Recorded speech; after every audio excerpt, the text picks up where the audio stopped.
धर्मदेवा तदा भक्ता अहम नारायणो मुनि जानीषे कौशले देशे भूमो हि सामगो द्विज मुनिशापां नृतां प्राप्तां नृसिंस्तात तथोधवम् ततो वीतासुरेभ्योऽहम् सधर्मं स्थापयन्नज सधर्मं स्थापयन्नज।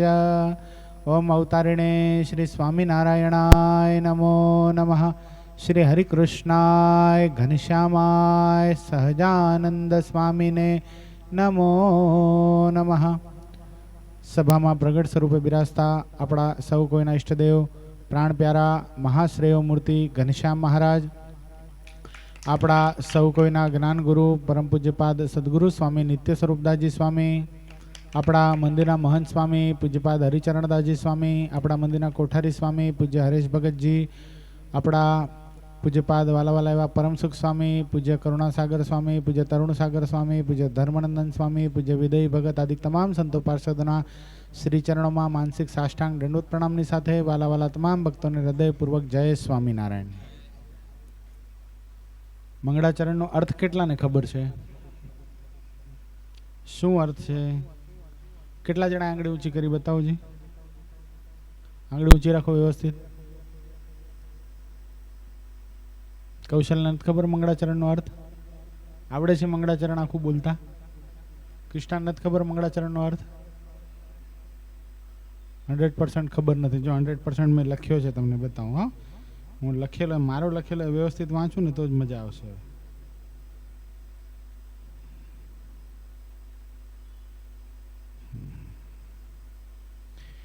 આજની તારીખમાં સોશિયલ મીડિયા ઉપર એક ગજગ્રાહ યુદ્ધ થઈ રહ્યું છે। તમને ખબર છે? કેટલાને ખબર છે? શું શું ચાલી રહ્યું છે પુષ્પેન્દ્ર? શેનું? યુક્રેન ને રશિયાનું? તો ખબર છે તને? તે વાંચ્યું છે બધું? જોયું? તે જોયું? તો ક્યાં લાઈક કે શેર તો ક્યાં આવ્યું નહીં તારું? તો સપોર્ટ નહીં કરવાનો ભગવાનના, આપણા ભગવાન વિશે કંઈ થતું હોય તો સપોર્ટ તો કરવું પડે ને। આપણે સાચા હરિભગત તો જ કહેવાઈએ। અત્યારે શું કહે છે બધા? ભગવાન સ્વામિનારાયણને શું કહે છે? કાં તો મહાપુરુષ છે ને કાં તો સમાજ સુધારક છે। પણ ભગવાન વેદવ્યાસજી રચિત સ્કંદ પુરાણના વૈષ્ણવ ખંડના વાસુદેવ મહાત્મ્યના અધ્યાય નંબર 18 એના શ્લોક નંબર 42, 43 ને 44 માં ભગવાન શ્રી સ્વામિનારાયણના આગાહીનો સ્પષ્ટ નિર્દેશ આપેલો છે। આ શ્લોકમાં ભગવાન શ્રી સ્વામિનારાયણના સંપ્રદાયના અબાલ વૃદ્ધ નરનારીઓ કંઠસ્થ કરેલા છે। તમને બધાને આવડે છે એ શ્લોક? શ્યામ આવડે છે શ્લોક? મયા કૃષ્ણના આખો આવડે છે ને? હે, મયા કૃષ્ણને આખો આવડે છે? મયા કૃષ્ણને આપણે શું કામ ગાઈએ છીએ એનો અર્થ અત્યારે કરું છું। બધાને સમજ હોવી જોઈએ। કાલ સવારે તમારી સાથે કોઈ ચર્ચા કરે તો પણ તમે આ તરત કહી શકો એટલી તમારામાં કેપેસિટી હોવી જોઈએ। એટલે તમને કહું છું કે આ ખાસ યાદ રાખજો। આપણે શું બધાને કંઠસ્થ છે? આપણા આખી સભાને આ છે એકદમ બરાબર? અત્યારે ઊભા કરીને બોલું તો આવડશે? આવડશે? બેને હર્ષિલ હર્ષિત બેને આવડશે? આવડશે ને? મીનિંગ નહીં આવડે, મીનિંગ તો હું સમજાવું છું ને। કંઠસ્થ કરી સ્તુતિ પ્રાર્થનાના ગાન કરવા જોઈએ। અને કોઈ પ્રતિસ્પર્ધી પ્રશ્ન કરે તો તેને પણ આ શ્લોક દ્વારા ભગવાન શ્રી સ્વામિનારાયણ મહાપુરુષ નહીં પણ સ્વયં અવતારી પુરુષોત્તમ નારાયણ છે। કેવા છે ભગવાન? ભગવાન કેવા છે? અવતારી પુરુષોત્તમ નારાયણ છે। ભગવાન સ્વામિનારાયણ કેવા છે મયંક? આપણું મયા કૃષ્ણના શ્લોકનો અર્થ ખબર છે તને? આવડે છે અર્થ? સર્વાવતારી ભગવાન સ્વામિનારાયણ એ મહાપુરુષ નહીં પણ સ્વયં અવતારી પુરુષોત્તમ નારાયણ છે। ભગવાન સ્વામિનારાયણ પ્રાગટ્યને પામ્યા તે સમજવું જોઈએ। સર્વાવતારી ભગવાન શ્રી સ્વામિનારાયણ પ્રાગટ્યની વેદવ્યાસ પ્રણીત આગાહી સ્કંદ પુરાણના વાસુદેવ મહાત્મ્યના સૃષ્ટિના આદિકાળમાં બ્રહ્મા પાસે કરેલી પ્રતિજ્ઞા નારદજીને જણાવે છે। યુગો પહેલા, ક્યારે?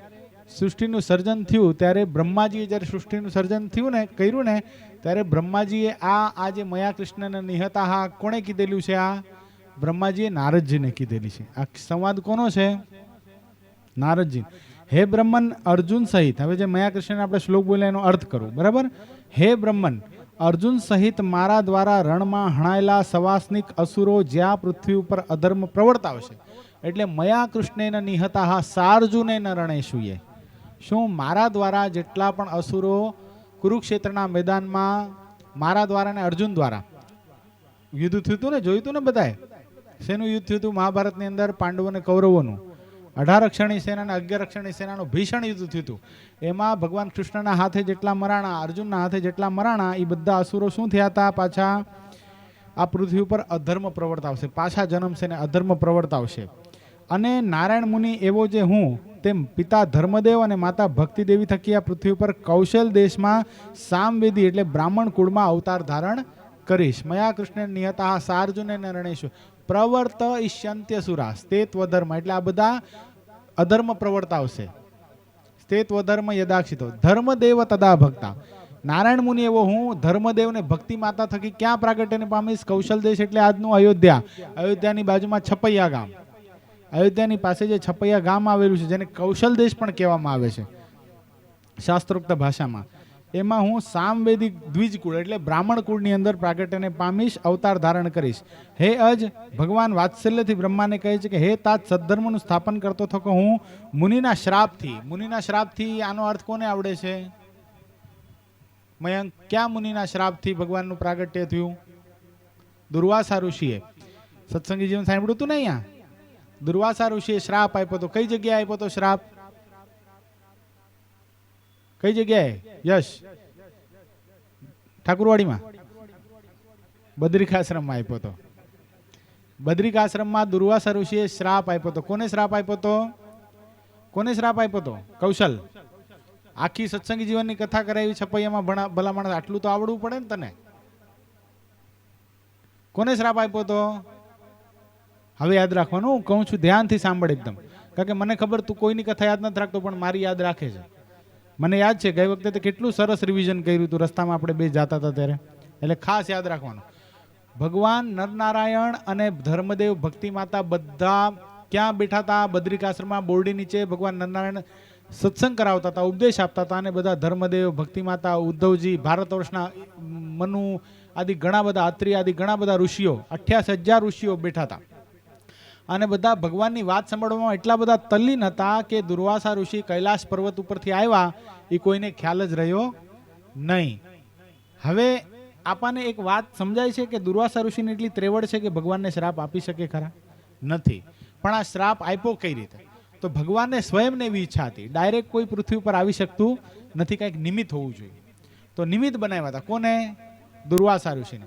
દુર્વાસા ઋષિએ ભગવાનને શ્રાપ આપ્યો અને ધર્મદેવ ભક્તિ માતાને ઋષિ મુનિને શ્રાપ આપ્યો કે તમે બધા મતથી મદોન્મત બન્યા છો, અહંકારમાં એટલા બધા ચકનાચૂર છો કે મારા જેવો તપસ્વી, જ્ઞાનવૃદ્ધ, વયોવૃદ્ધ, આટલો મોટો ઋષિ હું, જે ભગવાન શંકરનો 12મો રુદ્ર કહેવાય. દુર્વાસા ઋષિ એટલે ભગવાન શંકરનો અવતાર કહેવાય. એવો હું, તમે મારું સન્માન ન કર્યું, મને આવકાર ના આપ્યો, આ સભામાં તમને મારી અવેલના કરો છો, મારું અપમાન કરો છો, અને આનું તમને ફળ ભોગવવું પડશે. જાઓ, તમે બધાને હું શ્રાપ આપું છું, તમે બધા ભૂમંડળ ઉપર જાઓ અને અસુરો થકી અસહ્ય કષ્ટને પામો. હવે અસુરો ક્યાં? અસુરો ક્યાં? જે આગળ સ્તોત્રની અંદર આપણે વાંચ્યું, અર્જુન અને કૃષ્ણના માધ્યમથી કુરુક્ષેત્રના મેદાનમાં જેટલા અસુરો મરાણા એ આ પૃથ્વી પર અવતાર ધારણ કરશે. અને હવે હેરાન કોને કરશે? જે શાપિત ઋષિ મુનિઓ છે, ધર્મદેવ ભક્તિ માતા ઉદ્ધવજી છે. અને આ શ્રાપની અંદર સ્વયં કોણ આવી ગયું? નરનારાયણ. અહીંયા હજી નરનારાયણ આવ્યા. હવે નરનારાયણ દેવ આ વાતનો સ્પષ્ટ ઉલ્લેખ હરિલામૃતની અંદર જોવા મળે છે. પછી બદ્રીશ જ્ઞાનવાન ધર્યું નિજ મૂળ સ્વરૂપ કેરું જ્ઞાન ધ્યાન. એટલે બદ્રીશ જ્ઞાનવાન એટલે બદ્રિકાશ્રમના અધિપતિ કોણ છે? નરનારાયણ દેવ. આ જ્યારે શ્રાપ આપ્યા પછી નરનારાયણ દેવને પણ કઈ સમજ ન પડી કે આ થયું શું. પછી એને શું કર્યું? મૂળ સ્વરૂપ. મૂળ સ્વરૂપ કયું? ઉપાસનાની ચોખવટ છે. આટલું સમજવાનું છે આપણે. નરનારાયણ સ્વામિનારાયણ નથી. અહીંયા મૂળ સ્વરૂપ એટલે કોણ? નરનારાયણ દેવ પણ પોતાના મૂળ સ્વરૂપનું ધ્યાન કરે છે. એટલે મૂળ સ્વરૂપ કોણ? મયંક, મૂળ સ્વરૂપ કોણ? અક્ષરધામ મધ્ય બિરાજતા ભગવાન સ્વામિનારાયણ પૂર્ણ પુરુષોત્તમ નારાયણ કોણ છે? એ ભગવાનનું મૂળ સ્વરૂપ છે. એનું ધ્યાન કરી અને પછી પૂછ્યું કે આ શું થયું, અચાનક ખડબડાટ શું થઈ ગયો? ભગવાને કીધું છે નારાયણ દેવને, ચિંતા નહીં કરો, તમારા માધ્યમથી. કારણ કે અક્ષરધામમાં માયાનો પ્રવેશ નથી, ત્યાં ક્રોધ કોઈને થતો પણ નથી ને ત્યાં શ્રાપ ઉત્પન્ન થઈ શકે પણ નહીં. એટલે કોને નિમિત્ત બનાવ્યું છે અહીંયા? બદ્રિકાશ્રમને, આ પૃથ્વી પર આવવાનું નિમિત્ત ભગવાન સ્વામિનારાયણે. ભગવાને કીધું ને તમે ચિંતાનો ત્યાગ કરો, જે કાંઈ થયું છે મારી ઈચ્છાથી થયું છે.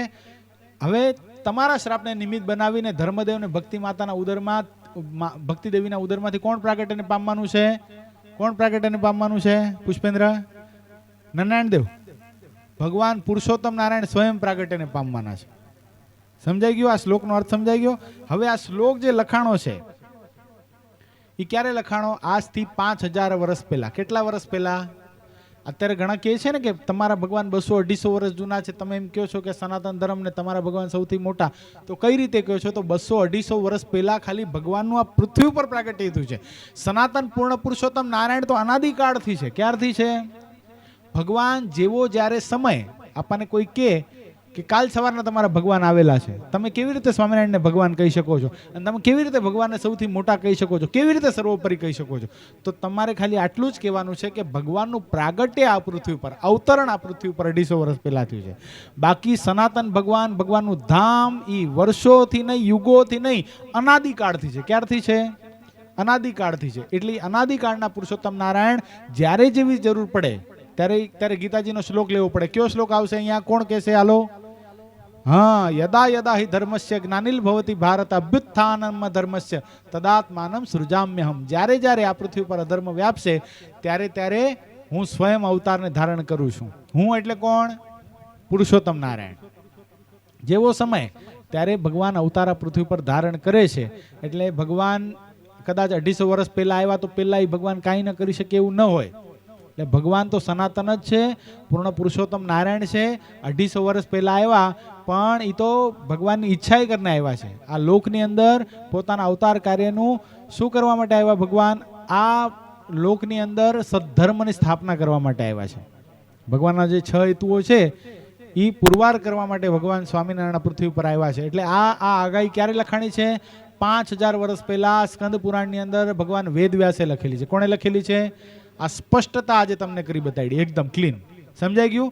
જો આમાં અમુકને ખબર હતી, અમુકને નથી ખબર. કૃષ્ણ, હવે કોઈ કન્ફ્યુઝન? પ્રશ્ન તમને પૂછવાની છૂટો વચ્ચેથી આંગળી ઊંચી કરીને. કારણ કે ઘણીવાર એવું બને કે આજે સોશિયલ મીડિયાની અંદર ઘણું બધું સાંભળતા હોઈએ છીએ. કોઈ એમ કહે છે કે અત્યારે તમારો સંપ્રદાય ઉગીને ઊભો થયો છે ને હાલી મળ્યા છો ને આમ કરો છો ને તેમ કરો. પણ આપણે વિનમ્રતાથી આટલું કહીએ ને, આપણા જ્ઞાનની જે ચર્ચા છે 5000 વર્ષ પહેલાં આ શ્લોક ને તમે આ છટાથી બોલો ને ત્યારે આભો બની જાય. એને ખબર ન હોય કે આવું બધું બોલાય. આ શાસ્ત્ર છે. સ્કંદ પુરાણનું વાસુદેવ મહાત્મ્યની અંદર આવું લખેલું છે. તો આપણે એને કહેવાય કે તમે જોયું છે, વાંચ્યું છે કોઈ દી? કે વાંચ્યું તો નથી, જોયું પણ નથી. જેમ વડોદરાની સભાની અંદર ઓલા વિદ્વાનો માથું ખંજોડતા હતા ને, શોભારામ શાસ્ત્રી આદિક મુક્તાનંદ સ્વામીની સામે,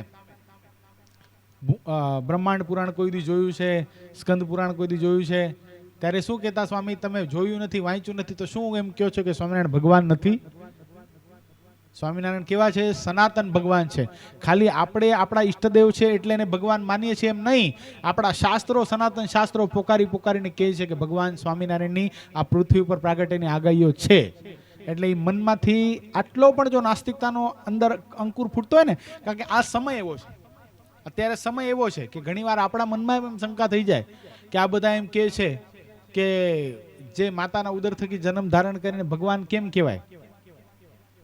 જે અજન્મા છે, બ્રહ્મા વિષ્ણુ ને મહેશ, કોઈ માતાના ઉદર થકી જેની ઉત્પત્તિ નથી, ઈ સૌથી મોટા કહેવાય. ઈ આ સૃષ્ટિના સર્જક કહેવાય. હા, બરાબર છે, સૃષ્ટિના સર્જક કહેવાય. ભગવાન વિરાટ નારાયણના લલાટમાંથી ભગવાન શંકરની ઉત્પત્તિ થઈ છે. નાભી કમળમાંથી બ્રહ્માજીની ઉત્પત્તિ છે. હૃદય કમળમાંથી વિષ્ણુની ઉત્પત્તિ થઈ છે. આ 3 દેવતાઓ શું કરે છે? આ પૃથ્વીનું ઉત્પત્તિ, સ્થિતિને પ્રલય કરે છે. એમ શ્રીમદ ભાગવત બોલે છે. આપણે તો કહીએ છીએ પણ પરોક્ષ શાસ્ત્ર કયું બોલે છે? શ્રીમદ ભાગવત, હિન્દુ સનાતન ધર્મનું મુખ્ય શાસ્ત્ર એમ બોલે છે કે આ 3નું કાર્ય શું છે? ઉત્પત્તિ બ્રહ્માજીની, પાલન વિષ્ણુજીનું અને પ્રલય ભગવાન શંકરનું. આ 3 જ કાર્ય છે એમના. સમજાય છે? અને કોઈ જો એમ કહેતું હોય કે આનાથી વિશેષ કાર્ય કરતા હોય તો એ બધું મિથ્યા છે. આટલું જ કાર્ય છે અને આટલું કાર્ય કરે છે એટલા માટે આ સૃષ્ટિના આ ભૂમંડળના દેવ કહેવાય છે. શું કહેવાય છે? એટલે આપણે એને પૂજ્યપણે કરીને માનીએ છીએ. બરાબર છે? સમજાઈ ગઈ આ વાત? હવે ગત વચનામૃતની અંદર આપણે એક વાત જોઈ હતી. આ તમારું શું હતું? આ મંગળાચરણનું વિવેચન હતું. સમજાઈ ગયું? કારણ કે ઘણા નવા નવા આવ્યા હતા. આ ભગતનું નામ શું છે? મયંક अक्षय समझता है? ओके तो हिंदी में बोलूं क्या? चलेगा ना? नहीं, इनको हिंदी समझता है. मेरा हिंदी बाबा हिंदी नहीं है. આપણે ગઈ સભામાં સાકાર અને નિરાકારની વાત જોઈ હતી. તો સાકાર ભગવાન હોય ને તો જ ભગવાનમાં પ્રીતિ થાય. भगवान का हमेशा के लिए साकार स्वरूप है. क्या है? हम भगवान को देख सकते हैं, भगवान को फील कर सकते हैं, भगवान को महसूस कर सकते हैं. इस आंखों से, हमारी त्वचा से, पांचे पांच इंद्रियों से हम भगवान को महसूस कर सकते हैं. हमें भगवान से प्रेम करना हो तो भगवान का साकार होना अति आवश्यक है. समझाय છે? અતિશય આવશ્યક છે ભગવાનનું સાકાર થવું. તો જ ભગવાનમાં પ્રેમ થાય, તો જ ભગવાનના ભક્તોમાં પ્રેમ થાય છે. સમજાય છે તમને? નિરાકાર હોય, તેજનું પુંજ હોય તો એમાં આપણને પ્રેમ થાય? થાય પ્રેમ? અત્યારે ભગવાન આટલા રૂપાળા છે, આપણે રોજ દર્શન કરીએ છીએ. ભગવાનનો ફોટો આપણે આવે એટલે તરત આપણા સ્ટેટસમાં રાખી દઈએ છીએ, ઘણા બધાને શેર કરીએ છીએ, ઘણા બધાને દર્શન કરાવીએ છીએ. એનું કારણ શું? ભગવાન સાકાર છે એટલે. નકા આપણે મહેનત કરત? અહીંયા આવતો બાજુ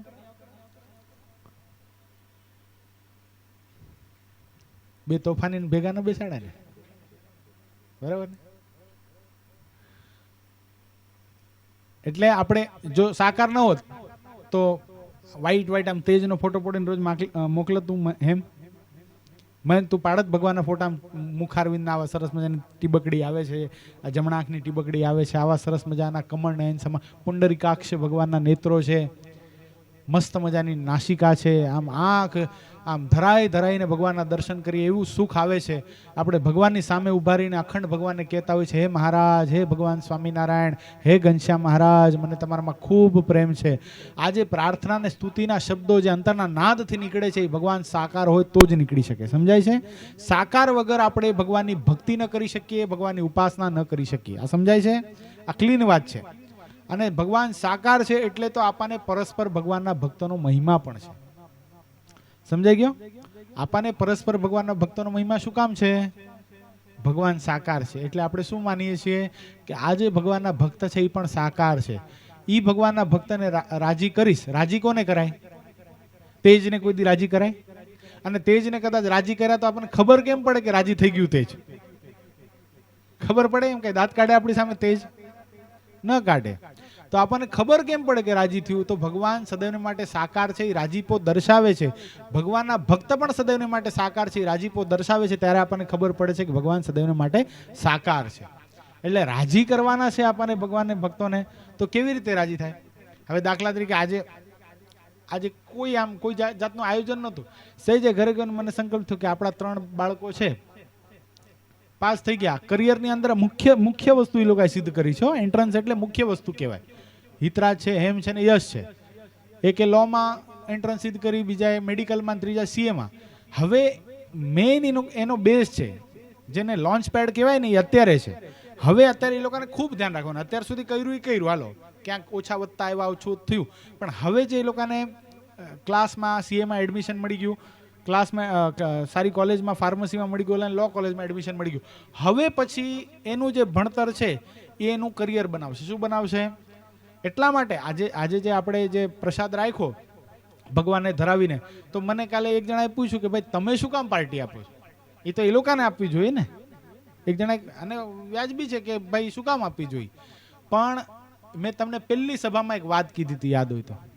આપણી પહેલી સભામાં એક વાત મેં કીધી હતી, યાદ છે તમને કોઈને? કોને યાદ છે? આંગળી ઊંચી કરવાની. હા બે ઉભી નહીં, શબ્દ બોલવાના. હા બોલો પુષ્પેન્દ્ર. હે? નહીં મેં કીધું ને, ધોકો પછાડ્યો. કારણ કે એ ફીલ વગરના માણસને પકડાય જ નહીં. જોજે હવે એક વ્યક્તિને હું પૂછીશ ને બરાબર કહેશે. હવે બીજો ચાન્સ ના મળે ને, સોરી. નહીં. હાલો હેમાંગ. હે? હા, મેં તમને એ કીધું હતું ને કે મારો કોઈ દીકરો નથી, પણ હું શું સમજુ છું તમને બધાને, અને મારા દીકરાને જો કદાચ એડમિશનમાં આવા માર્ક્સ મળ્યા તો હું રાખત કે નહીં ઉત્સવ? બસ એટલું સમજવાનું છે. તો આ હેત ક્યારે બંધાણું મને? તો તમારો મહિમા છે ત્યારે. તમારા સગા દીકરા છો, મારા શરીરમાંથી તમારો જન્મ થયો છે નહીં, તો પણ મને તમને તમારા પ્રત્યે મારા બાળક જેવી, મારા સગા દીકરા જેવી ભાવના શું કામ છે? કે ભગવાન સાકાર છે, અને ભગવાન સાકાર છે એટલે હું ભગવાનને રાજી કરવા માટે પ્રયત્ન કરું છું. ભગવાનને રાજી કરવા માટે મને ખબર છે કે ભગવાન શેનાથી રાજી થાય? તમને રાજી કરું તો ભગવાન રાજી થાય, આટલી મને ખબર છે, એટલે હું ભગવાનને રાજી કરવાનો દાખલો કરું છું.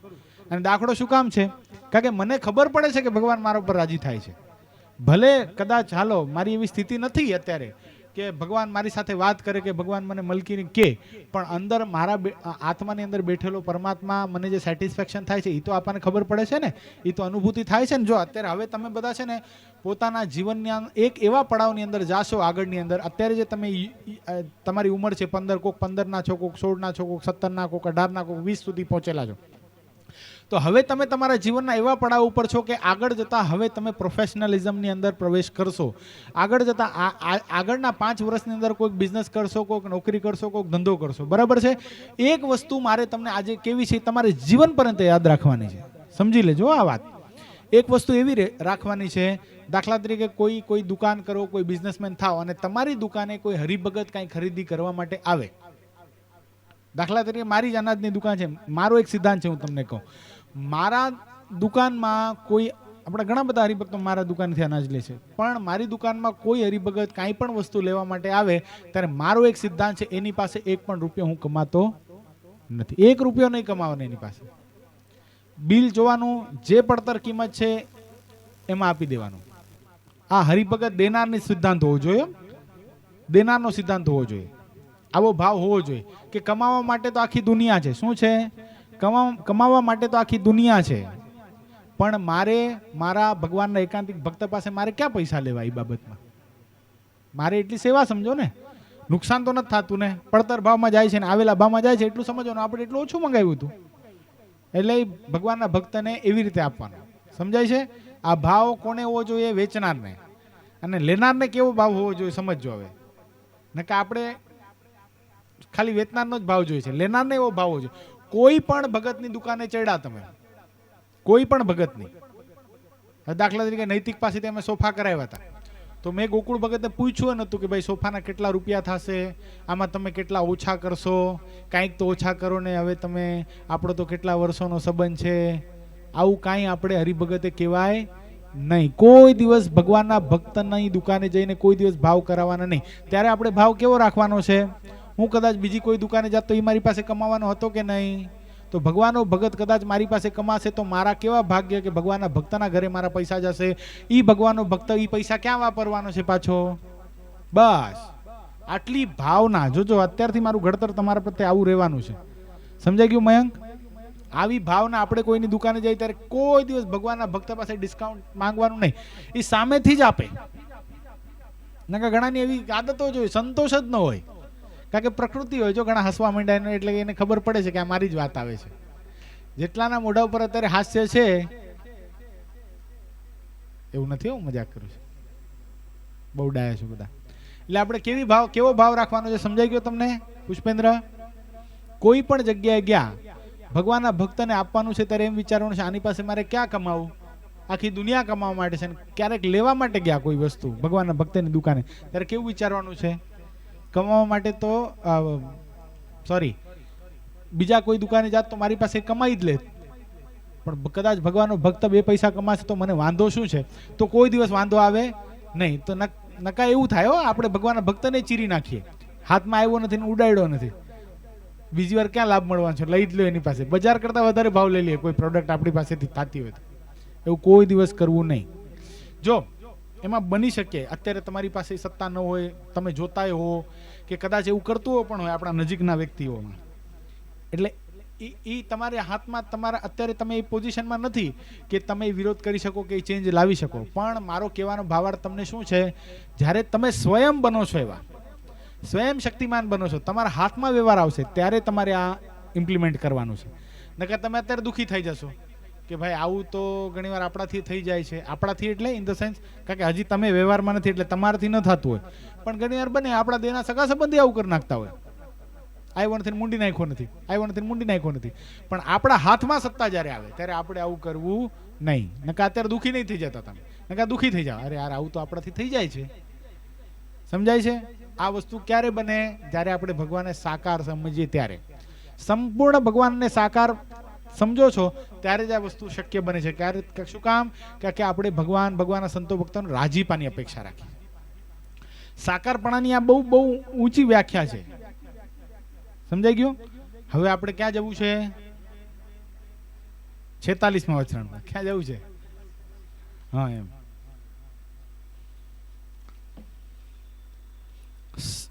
મસ્ત વચનામૃત છો. તમારા મનમાં થાય આકાશની ઉત્પત્તિને લઈને તો કેટલું પકાવશે ઉમંગ ભગત. નહીં, ગઈ વખતે તમને મજા આવી હતી કે નહીં સાકાર નિરાકારમાં? બસ એવી જ મજા આવશે, જોજો.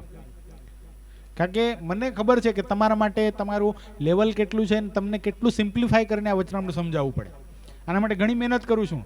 કારણ કે તમે જોજો આ જ વચનામૃત આપણે કથામાં સાંભળીશ ત્યારે અડધા જોકા ખાતા હોય છે. હતો તું આ વચનામૃતમાં? કાંઈ સમજાતું જ નહોતું, શું હાલતું હતું, બધા આમ થઈ ગયા હતા. હા એવું થાય, પણ નહીં, એવું નહીં થવા દઉં ગેરંટીની સાથે. તમને આ વચનામૃતના માધ્યમથી કંઈક એવી પ્રાપ્તિ થશે, તમારા મનમાં થાય કે આ વચનામૃતમાં આટલું બધું ભગવાન કહેવા માંગે છે, આપણને તો ખબર એ નહોતી. કારણ કે આ ગુરુમુખી ગ્રંથ છે. અને એટલી ઘણીવાર એવું પણ બને કે આશીર્વાદથી જે કાર્ય થતું હોય ને એ એવી રીતે સમજાવાય કે આમ અંદરથી એના રહસ્ય ફૂટતા હોય. એટલે બહુ સરસ વચનામૃત છે આ. એટલે હૃદય કહેવાય વચનામૃતના, આમ હૃદય કહેવાય 46મું વચનામૃત. તમને આપણને આ વાંચવું ને ત્યારે ખબર પડશે. એટલે સાવધાન હો, તમને કંટાળો તો નહીં જ આવે, એ ગેરંટી. સંવત 1876ના મહાસુદી એકાદશીને દિવસ સાંજને સમયે શ્રીજી મહારાજ શ્રી ગરડામધ્યે દાદા ખાચરના દરબારમાં વાસુદેવ નારાયણના મંદિરની સમીપે ઓટા ઉપર દક્ષિણાદે મુખારવિંદે વિરાજમાન હતા. ધોળો ખેસ પહેર્યો હતો, ધોળી ચાદર ઓઢી હતી, માથે ધોળી પાગ બાંધી હતી અને પોતાના મુખારવિંદની આગળ મુનિની સભા તથા દેશ દેશના હરિભક્તની સભા ભરાઈને બેઠી હતી. કઈ સાલ ચાલે છે? 76. તિથિ કઈ છે? એકાદશી, મહાસુદી એકાદશી. મહાસુદી એકાદશી ક્યારે આવે? શું ચાલતું હોય મહાસુદી એકાદશીના સમયમાં? હા, માઘ સ્નાન ચાલતું હોય. શું ચાલતું હોય? અહીંયા જ પૂજા કરતા હોઈએ આપણે બધા, કરીએ છીએ ને? કેટલા જણા કરે છે?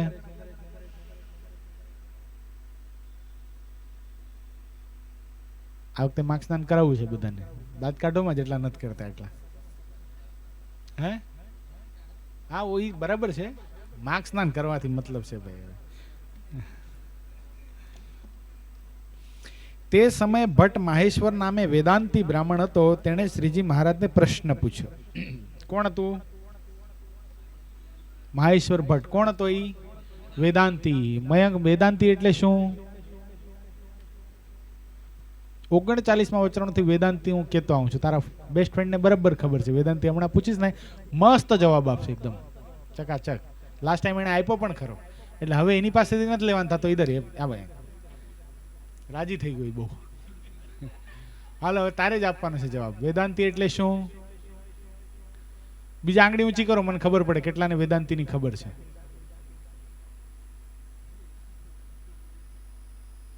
હા બોલો. હે?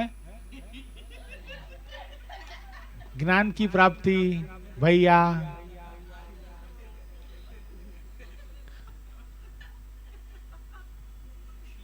નાટક કરવાનું હતું આપણે, પણ પછી બંધ રહ્યું. હજી એમાં જીવે જ તું. હાલો, કર્તવ્ય. વેદાંતી એટલે વેદ આવડતા હોય નહીં. કૌશલ. વેદાંતી એટલે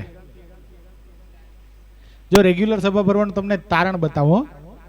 હવે આ જો આ શ્યામ છે, આ હર્ષિલ છે, આ બધા તમારા કરતા ઘણા જુનિયર હરિભગત કહેવાય ને.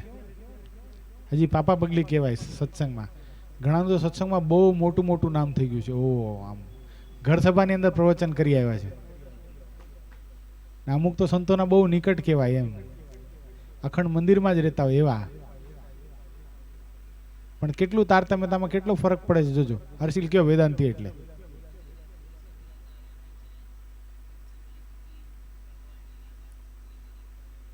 કયો શ્યામ, સરસ, ગુડ.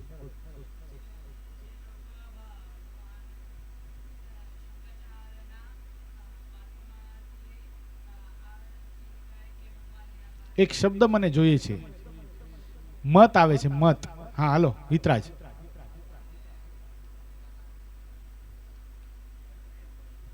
યસ. ભગવાન જગતગુરુ શંકરાચાર્ય જે અદ્વૈત મતની સ્થાપના કરી છે, એ અદ્વૈત મતને માનનારા જે હોય એને શું કહેવાય મયંક? હવે યાદ રહી જશે આખી જિંદગી. ગમે ત્યારે કોઈ પણ પૂછે વેદાંતિ એટલે શું, એટલે યાદ રહેવું જોઈએ. હો, ભલે આનંદ કરો, મોજ કરો, એમાં મને વાંધો નથી. એમ કઈ તમને આમ આમ ટટાર બેસો, આમ મોઢું બગાડીને દિવેલ પીધેલા મોઢા કરીને એમ નથી કહેતો હું. આનંદ કરવાનો જ છે. સભાની અંદર આનંદી વ્યક્તિ જ કંઈક સર્જન કરી શકે, સમજો. પણ આમાંથી જ્યારે જ્યારે બહુ ઇમ્પોર્ટન્ટ વાતો આવતી હોય ને, એને ગ્રાસ્પ પણ એવી રીતે કરો. સમજાય છે? આ બહુ અગત્યની વાત છે. આ તમે કોઈ કથામાં બેઠા હશો, ક્યારેક આ જ વચનામૃત વંચાશે અને પછી વેદાંતિની ખબર નહીં હોય, તો આપણે સંતોની આટલી નિકટ હોય તો આપણું ખરાબ નથી લાગતું, ત્યારે કોનું લાગે છે કે આ લોકો સંતોની સાથે, સંતોને કંઈ શીખવાડ્યું નથી લાગતું સંતોએ આ લોકોને? આવું થઈ જાય. કાલે મને એક સોશિયલ મીડિયા પર એક જણાએ કીધું કે તમે આટલું બધું બોલો છો, આ મોટી મોટી વાતો કરો વિદ્વત્તાની, તો સંતોને કહો ને થોડુંક બોલે. મેં કીધું જ્યાં સુધી આપણને આવડતું હોય ને, આપણે નડતા હોય ને, ત્યાં તો સંતોની જરૂર ન પડવી જોઈએ. સંતોએ આપણને, મારા જેવા નાનામાં નાના હરિભગતને એવો તૈયાર કર્યો છે કે હું શાસ્ત્રના પુરાવાની સાથે સનાતન ધર્મની અંદર સાબિત કરી દઉં કે ભગવાન સ્વામિનારાયણ અમારા માટે ભગવાન નહીં, પણ સનાતન ધર્મની અંદર, હિન્દુ ધર્મની અંદર પ્રત્યેક વ્યક્તિને માનવું પડે કે ભગવાન સ્વામિનારાયણ ભગવાન છે. એટલી સાબિતી હું કરી દઉં છું ને, ત્યાં સુધી મારા સંતોને વચ્ચે આવવાની જરૂર નથી. આટલો કેફ તો આપણને બધાને હોવો જ જોઈએ. આટલો કેપ તો હોવો જ જોઈએ. કારણ કે આપણને પૂજ્યપાદ ગુરુએ, આ સંતોએ બાળપણથી મોટા કર્યા છે, આ જ બધું શીખવાડ્યું છે ને હજી આપણને ન આવડતું હોય તો કોનું ખરાબ લાગશે? સંતોને. એટલે સમજવાનું. હવે તમે ચંદા મામા જેવી કથા નથી સાંભળતા, તમારું લેવલ બહુ મોટું થઈ ગયું છે, સમજજો. સમજાય છે? હો, એટલે થોડુંક આમાં ધ્યાન આપવાનું છે મયંક, સમજાણું? સેવાનું અંગ જેવી રીતના છે ને, એવું જ્ઞાનનું અંગ પણ થવું જ જોઈએ. એવું નથી કે મને આટલું જ આવડે ને આટલું ન આવડે. જ્યાં નાખો ત્યાં બધું આવડવું જોઈએ. ઓલરાઉન્ડ પરફોર્મન્સ હોવું જોઈએ. રસોડામાં જાઓ, સેવા રસોઈ બનાવી નાખો. આપ કોક દી તો એવો થવો જોઈએ, હું તો ઠાકોરજીને પ્રાર્થના કરું છું, કોઈ ન હોવું જોઈએ, મહારાજે ન હોય, કોઈ ન હોવું જોઈએ. આપણા ઉપર રસોડું આવવું જોઈએ અને કોકની રસોઈ હોવી જોઈએ, એને રસોઈ કરીને આપણને બધાને જમાડો. 1000 માણસની રસોઈ આપણે, તમે આટલા હોય ને, આટલા મારી સાથે આપણે 1000 લોકોની રસોઈ બધું બનાવી દો, દાળ ભાત શાક રોટલી ફરસાણ ને મિષ્ટાન, પ્રેમથી બધાને જમાડી શકીએ. આવું આપણે કરી શકીએ છીએ. સમજાય છે? આટલી ત્રેવડ આપણામાં છે. વ્યવહાર કરવો હોય તો વ્યવહાર કરી શકીએ, કોકને ક્યાંક લઈ જવા હોય તો કરી શકીએ, કોઈ મોટું આયોજન પાર પાડવું હોય તો કરી શકીએ. આવું આપણે બધાને થવાનું છે. આપણે ગુરુના શિષ્ય છે. આપણી પાછળ કોનું નામ લાગે છે? પરમ પૂજ્ય સદગુરુ નિત્ય સ્વરૂપ સ્વામી. સમજાય છે? એ બહુ મોટું બ્રાન્ડ છે, સમજજો. આજે આપણી વાણી, આપણું વર્તન આપણે જોઈએ છે કે આપણી એક વાત 150, 200, 200 જણા શેર કરે છે સોશિયલ મીડિયા પર. કારણ શું? આપણું નથી કારણ. આપણે કાંઈ નથી. કોણ છે એની પાછળ? પૂજ્ય ગુરુનું જ્ઞાન છે, ગુરુનું ઘડતર છે. એટલે કોઈ દી આટલું વિચારો ને તો કોઈ દી અહંકાર આવે જ નહીં કે આપણે કંઈક છીએ. Got my point? કર્તવ્ય. એકવાર તે પ્રશ્ન કર્યો હતો કે અહંકાર કેમ ના? બસ આપણું કઈ છે જ નહીં. કોટ પહેર્યો છે, માંગેલો એ આપી દેવાનો છે. સમજાઈ ગયું? એટલે અહીંયા શું વાત આવે છે? મહેશ્વર ભટ્ટની વાત આવે છે ને વેદાંતી બ્રાહ્મણ. તો વેદાંતી બધાને ક્લિયર? વેદાંતી કોને કહેવાય? હિન્દુ ધર્મની અંદર જગતગુરુ શંકરાચાર્યજીએ અદ્વૈત મતની સ્થાપના કરી. એ અદ્વૈત મતના સિદ્ધાંતોને માનનારો એ કોણ છે? વેદાંતી. એવો મહેશ્વર ભટ્ટ. મૂળ રહેવાસી હતા ક્યાંના? રાજકોટના રહેવાસી હતા. ક્યાંના? રાજકોટના આજી ડેમ પાસે. અત્યારે જે રાજકોટના રાજા છે ને, ત્યાં એમનું શિવ મંદિર હતું પરંપરાગત. અને આ જે મહેશ્વર ભટ્ટ હતા એ રાજકોટના રાજાના, જે અત્યારે માંધાતાસિંહજી છે ને, એના પૂર્વજ લાખાજી સિંહ હતા. શું હતું નામ રાજાનું તે વખતે? લાખાજી સિંહ. એના રાજપુરોહિત હતા. રાજપુરોહિત હતા. ભૂદેવ છે પોતે, બહુ સારા વિદ્વાન ભૂદેવ છે મહેશ્વર ભટ્ટ. અને એ જે પરંપરાગત, એ જે રાજકોટનો રાજ પરિવાર છે, એનું પરંપરાગત ત્યાં શિવ મંદિર હતું. આજી નદી છે, આપણે જઈએ ને સરદાર ત્યારે આજી ડેમ આવે છે ને, એ આજી ડેમ, આજી નદી પાસે આ શિવ મંદિર. અને એ શિવ મંદિર પાસે ભગવાન શ્રી હરિ તે વખતે બરાબર 1860ની સાલ, આ 76નો સાલ હાલે છે, 1860 કૌશલ અહીંયા 1860ની સાલની અંદર ભગવાન સ્વામિનારાયણ રાજકોટ પધારેલા અને 1860માં બરાબર આજી નદીના કિનારે એક આંબલીનું વૃક્ષ હતું, એની નીચે ભગવાન સ્વામિનારાયણ બરાબર સભા કરીને બિરાજમાન હતા. તે વખતે આ માહેશ્વર ભટ્ટ નામનો આ બ્રાહ્મણ છે જે રાજપુરોહિત છે, એ ત્યાં સામે શિવ મંદિર હતું, એ શિવ મંદિરની અંદર પૂજા કરવા માટે પધારે. શું કરવા માટે? ભગવાન શંકરની પૂજા કરવા માટે. બીલીપત્ર, ચંદન, પુષ્પ, અક્ષત, આરતી આ બધું લઈને આવ્યો અને એણે ભગવાન સ્વામિનારાયણ અને એના સંતોને બરાબર ત્યાં આંબલીના વૃક્ષ નીચે વાતો કરતા જોયા, સત્સંગ કરતા જોયા અને ભગવાન સ્વામિનારાયણના દર્શન થતાની સાથે માહેશ્વર ભટ્ટનું ચિત્ત ખેંચાણું અને માહેશ્વર ભટ્ટ એ શંકર મંદિરમાં નહીં જતા ક્યાં આવી ગયા? ભગવાન સ્વામિનારાયણની સભાની અંદર આવી ગયા. ભગવાન સ્વામિનારાયણની સભાની અંદર આવી ગયા અને જે સામગ્રી, જે હાર હતો, જે ચંદન હતું, જે બીલીપત્ર હતા, જે આરતી હતી, એ જે બધું હતું એનાથી ભગવાન શંકરની પૂજા કરવાની હતી, એનાથી ભગવાન સ્વામિનારાયણની પૂજા કરી નાખી. માહેશ્વર ભટ્ટે પૂજા થઈ ગઈ અને એટલા બધા તલ્લીન થઈ ગયા હતા ભગવાન સ્વરૂપમાં કે એને ખબર નહોતી, દેહ ભાન ભૂલીને પૂજા કરતા હતા. પૂજા થઈ ગયા પછી પાછા પોતાના સ્થાને આવીને બેઠા ત્યારે જોયું કે આ મારાથી શું થઈ ગયું. હું તો રાજપુરોહિત છું ને પરંપરાગત અમારા ઈષ્ટદેવ ભગવાન શંકર છે ને આ પૂજા મારે ભગવાન શંકરની કરવી જોઈએ, એના બદલે મેં આ પૂજા ભગવાન સ્વામિનારાયણની કરી નાખી. અરે રે હવે. અને તે વખતે ભગવાન સ્વામિનારાયણ અંતર્યામીપણે માહેશ્વર ભટ્ટના ભાવને જાણી લીધો અને મહારાજ કે માહેશ્વર ચિંતાનો ત્યાગ કરો, તમે મારી પૂજા કરી છે ને તો ભગવાન શંકરની પૂજા આપોઆપ થઈ ગઈ છે, ચિંતાનો ત્યાગ કરો. અને આ શબ્દો સાંભળાય ને પણ એને મનમાં હજી આમ વસવસો છે કે આ મારાથી શું થઈ ગયું. અને પછી દોડતા મંદિરની અંદર ગયા તો જે સામગ્રી પોતે લીધેલી, ચંદન, અક્ષત, ફૂલ, બીલીપત્ર, જે ભગવાન સ્વામિનારાયણને ચડાવ્યું ને એને, એ બધું શિવલિંગ ઉપર ચડેલું હતું. આશ્ચર્ય પામી ગયા, આ શું? ઓલા ભગવાન સ્વામિનારાયણ બોલતા હતા એ વાત સાચી તો. અને જ્યાં આમ અંદર મથામણ થતી હતી ત્યાં શિવલિંગમાંથી અવાજ આવ્યો, માહેશ્વર ચિંતાનો ત્યાગ કરો, આ ભગવાન સ્વામિનારાયણની તમે જે પૂજા કરી છે ને એ પૂજા અમારા જેવા અનેક શંકરોની એકી સાથે પૂજા થાય ત્યારે ભગવાન સ્વામિનારાયણની એકવાર પૂજા ન થાય તોય પણ તમે એમની પૂજા કરી એટલે અમારા જેવા અનંત શંકરની પૂજા થઈ ગઈ. હવે કોઈ જે આવી વાત કરી હોય તો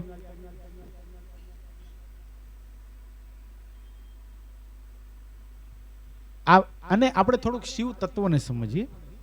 ભગવાન શંકરે જ્યારથી ભગવાન સ્વામિનારાયણ પૃથ્વી પર પધાર્યા ત્યારથી અનેકો જીવાત્માને ભગવાન સ્વામિનારાયણની ઓળખાણ કરાવી છે.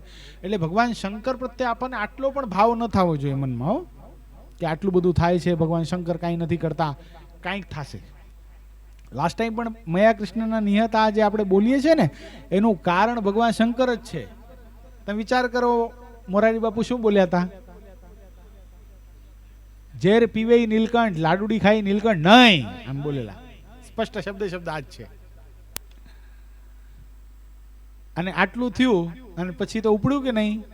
પછી બધા લાગી ગયા, ગુરુએ ગોયતા શ્લોક અને મયા કૃષ્ણ નિયતા નીકળ્યું ને, કારણ કે ભગવાન સ્વામિનારાયણનું પણ એક નામ નીલકંઠ હતું.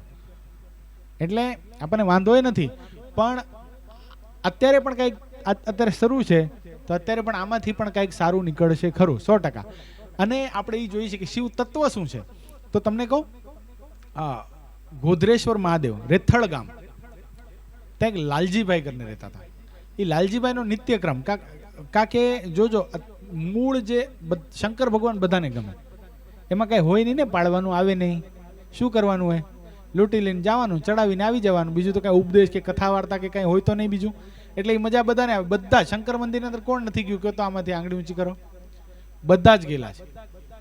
સત્સંગમાં છીએ ત્યારે પણ ગયેલા છીએ, એની પહેલા પણ ગયેલા છે. હમણાં નહોતા ગયા આપણે બધા 4 કલાક લાઈનમાં ઉભા રહીને હર હર હા કરતા હતા ને?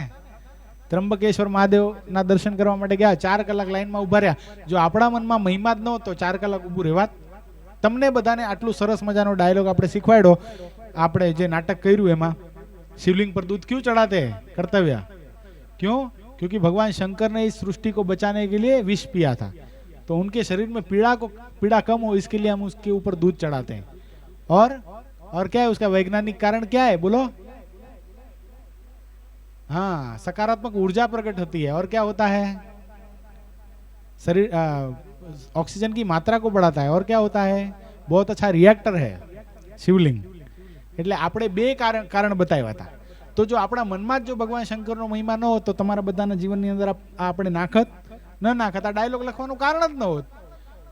એટલે આ સનાતન ધર્મવાળા આ સમજતા જ નથી, આ ઘડતરને સમજતા જ નથી, ઊંધા ઘા પછાડે છે. પણ રેથડ ગામની અંદર આ લાલજીભાઈ ભગવાન શંકરના નિત્ય દર્શન કરે, બિલ્વપત્ર ચડાવે, ત્રંબકમ યજામહે સુગંધિમ પુષ્ટિવર્ધન મુર્વા શું છે મૃત્યુ મોક્ષમ અમામૃતામ એમ છે ને.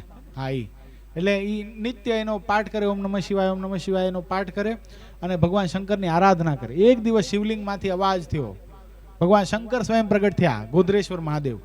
એ કે તું મારી પૂજા કરે છે, તારા ઉપર પ્રસન્ન થયો, અનેક જન્મોથી તું આ સાધના કરતો આવ્યો છો અને ભગવાન શંકર ઉપર જેટલાય તપશ્ચર્યા કરીને ભગવાન શંકરે બધાને ભગવાન ઓળખાવ્યા છે, ભગવાન સ્વામિનારાયણ. તો ભગવાન શંકરના સેવાનું ફળ શું, એના દર્શનનું ફળ શું? તો પુરુષોત્તમ નારાયણની ઓળખાણ.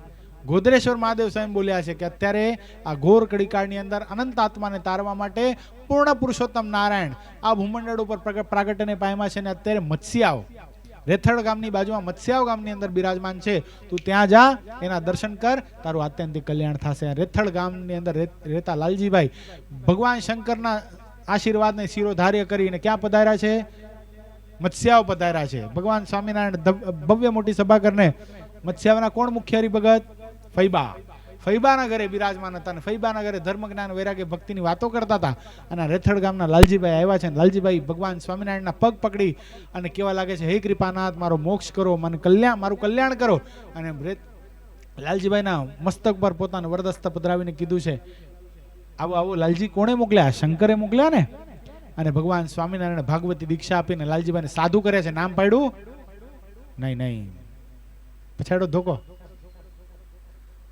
રૂડી રાંધી મેં રસિયાજી ખાતે ખીચડી રે, દયાનંદ સ્વામી. પછી દયાનંદ સાચા એવું હશે, પ્રાસ બેસતો નહીં હોય એટલે દયાનંદ સ્વામી. બીજો બળોલ ગામની અંદર દેવીદાન નામનો નાનો બાળક, એ પણ ભગવાન શંકરનો ઉપાસક, ચુસ્ત ઉપાસક, નાનપણથી બાળપણથી 8 વર્ષની ઉંમરથી ભગવાન શંકરના મંદિરની અંદર જાય, બિલ્વપત્ર ચડાવે, શિવલિંગ ઉપર દૂધ ચડાવે, પાણી ચડાવે, શ્રાવણ માસની અંદર અનુષ્ઠાન કરે ભગવાન શંકરના મંત્રનો. એને પણ દેવીદાનને પણ ભગવાન શંકરે કીધું કે ચિંતાનો ત્યાગ કર, તારો આ છેલ્લો જન્મ થવાનો છે, તારા ઘરની અંદર સ્વયં ભગવાન આવશે. કે પણ ભગવાન આવશે તો ઓળખીશ કેમ?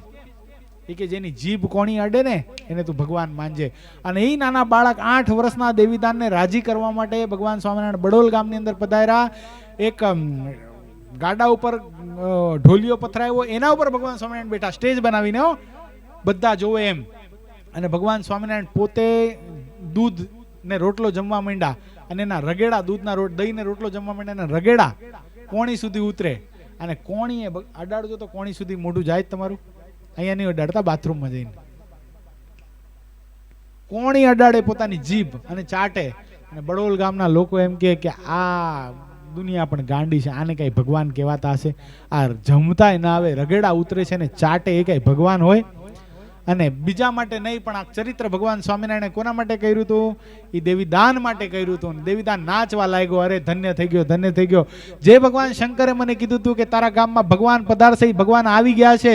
અને દેવીદાન મટી ગયા. ભગવાન સ્વામિનારાયણના સાધુ થયા, નામ પડ્યું દેવાનંદ સ્વામી. હજી ક્યાં કરું, હમણાં 3 દી 4 ગયા 2 સભા પહેલા મેં તમને શમી મુંજ પરના સંગા ભગતનું દ્રષ્ટાંત આપ્યું હતું. મુંજેશ્વર મહાદેવે કીધું હતું કે જા બેટા જા, સંગા ઘોર કળીકાળ વ્યાપી ગયો છે ને અત્યારે અનંત આત્માને તારવા માટે ભગવાન સ્વામિનારાયણ પૃથ્વી પર બિરાજે છે, જા તો એનો આશરો સ્વીકાર. અને શમી મુંજ પરના સંગા ભગત ભગવાન સ્વામિનારાયણ પાસે આવ્યા. ભગવાન સ્વામિનારાયણ ભાગવતી દીક્ષા આપે, નામ પાડ્યું આંગળી ઊંચી કરો, આંગળી ઊંચી કરો. હવે જોઈએ મને સભામાં કેટલા જણાનું ધ્યાન હતું.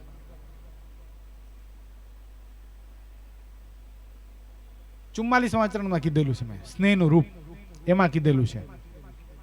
44માં કેટલા હાજર હતા? 44માં કેટલા પ્રેઝન્ટ હતા? હેમાંગ છુપમત હાજર થતું. કયો યશ? સિદ્ધાનંદ સ્વામી ને આધારાનંદ સ્વામી નામ પાડ્યું. અરે હજી તમને શું કહું, ઉપલેટાના જાદવજી ભગત, બિલેશ્વર મહાદેવ, એનો મેળો ભરાય અને પોતે ભૂદેવ એટલે સારા સરસ મજાના ચૂરમાના લાડુ, પૂરી ભજીયા આદિ બધું બનાવીને મેળામાં જમે અને બધાને જમાડે. એમાં ભગવાન શંકર બિલેશ્વર મહાદેવ સ્વયં પ્રગટ થયા. એ કે તું આ બધી સાધના કરે છે, હું તારા ઉપર બહુ રાજી થયો છું, બહુ રાજી થયો છું. એક કામ કર, તું અત્યારે ઉપલેટા જા અને લાલાભાઈ વૈશ્ય જ્ઞાતિની અંદર બહુ સારા ભગવાનના ભક્ત છે, એની પાસે વર્તમાન ધારણ કર, એની પાસે કંઠી ધારણ કર અને ભગવાન સ્વામિનારાયણનો આશ્રિત થા. કોની પાસે ધારણ કરવાની કીધી કંઠી? કોણ છે લાલાભાઈ? હરિભગત છે. કોણ છે? સાધુ છે, હરિભગત છે. કોણ કે છે મહિમા? કોણ કે છે? હવે પેલી વાર તો ઓલાના મનમાં થયું નહીં આ કઈ ભ્રમ હશે. કોને? જાદવજી ભગતને. એટલે ગયા નહીં. બીજે દી ભગવાન શંકર પોતે આવ્યા ત્રિશુલ બિશુલ લઈને કમ્પ્લીટ હલાવ્યો એને, એ ઊભો થા, તને કીધું કાલ ખબર નથી પડતી? એ કે હા નહીં કાલ પાક્કું જાઉં. પણ બીજે દી પાછા સરસ મજાના ચૂરમાન લાડુ ભજીયા પૂરી દૂધપાક ને સરસ મજાનું બન્યું. સુગંધમાં પાછા લોભાઈ ગયા નહીં. એટલે પાછા ભગવાન શંકરે કીધું જાય છે કે નહીં? એ કે નહીં કાલ પાકું જાઉં. બીજે દી જાતા હતા ત્યાં પાછા ચૂરમાન લાડુની સુગંધ આવી, પાછા રોકાઈ ગયા. ભગવાન શંકરે કીધું હવે તારા હાથ પગ વાળ નાખીશ. એટલે હાથ પગ વળી ગયા, આમ કુષ્ઠરોગ જેવા થઈ ગયા. ભગવાન શંકરને કે નહીં હવે હું જાઉં છું, કૃપા કરો મારા હાથ પગ સરખા કરી નાખો. અને ગયા જાદવજી ભગત. જાદવજી ભગત ક્યાં ગયા? ક્યાં ગામમાં ગયા? ઉપલેટા. કોની પાસે ગયા?